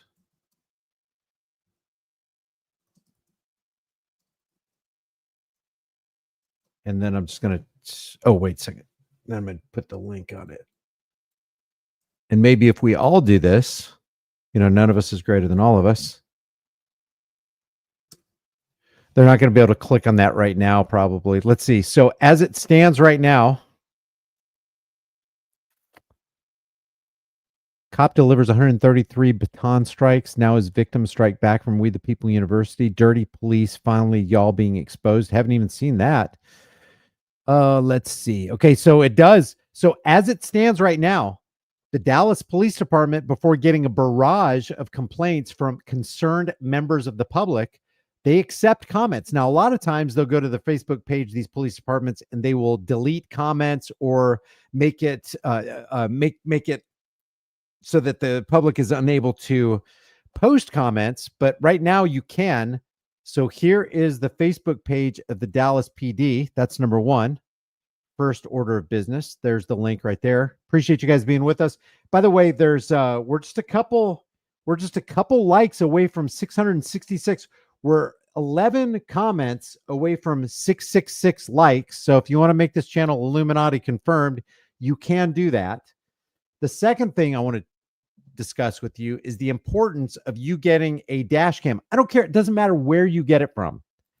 Get yourself an insurance policy. It's a couple $100 for a good one. This is the one I personally use. This is the one I link in my channel. If you want to, basically support the channel without it costing you anything. They don't increase the price or anything. We just get a small percentage from Amazon, but it's called the Vantrue N4 3-channel dash cam, and 3-channel simply means it's forward facing, rear facing, front facing. Real easy to install. Good camera there.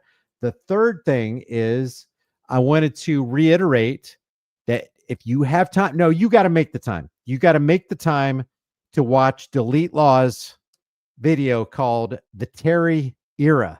The Terry Era is a really good breakdown of the seriousness of the Supreme Court cases, specifically Terry v. Ohio, Pennsylvania versus Mims, which was spawned off of that.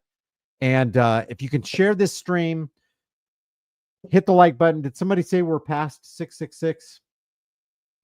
Are we? Yeah, we're 673. Thanks, guys. I appreciate it. The fourth thing is, if you want to support this channel, one of the best ways you can do it is just to share this video, like this video, hit the subscribe, the bell notification icon, and just share it with everybody you know. If you want to support further, grab a shirt that I offer in the shirt store and become a channel member. That's the best way to do it. And let's see, was there something else?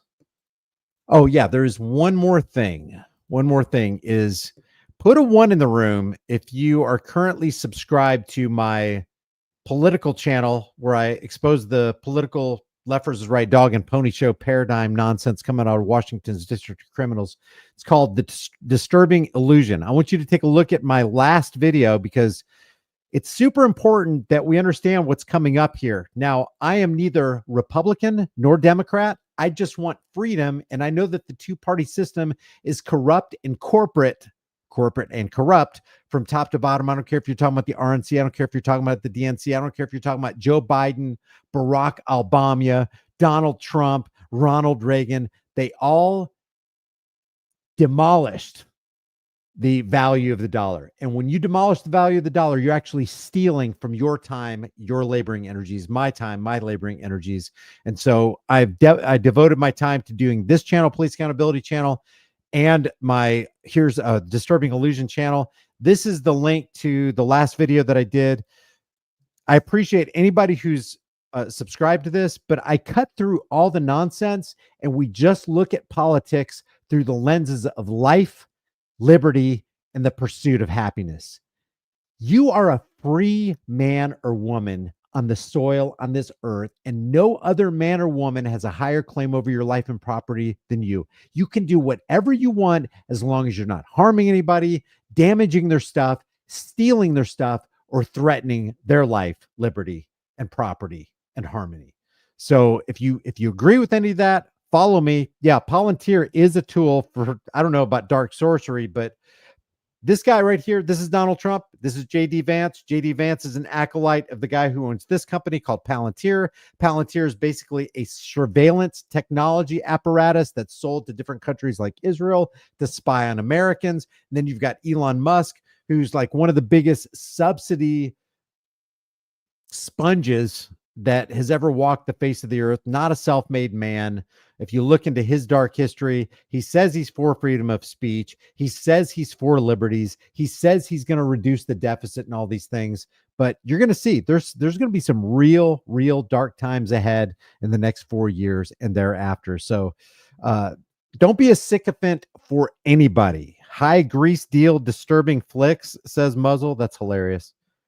Just subbed. Thank you. I appreciate it. Again, this is this link that I'm putting on there right now. That's the Disturbing Illusion channel. I really appreciate you guys staying with me. Again, if you like these videos, subscribe, hit that like before you leave, and I will see you guys in the next video. Take care.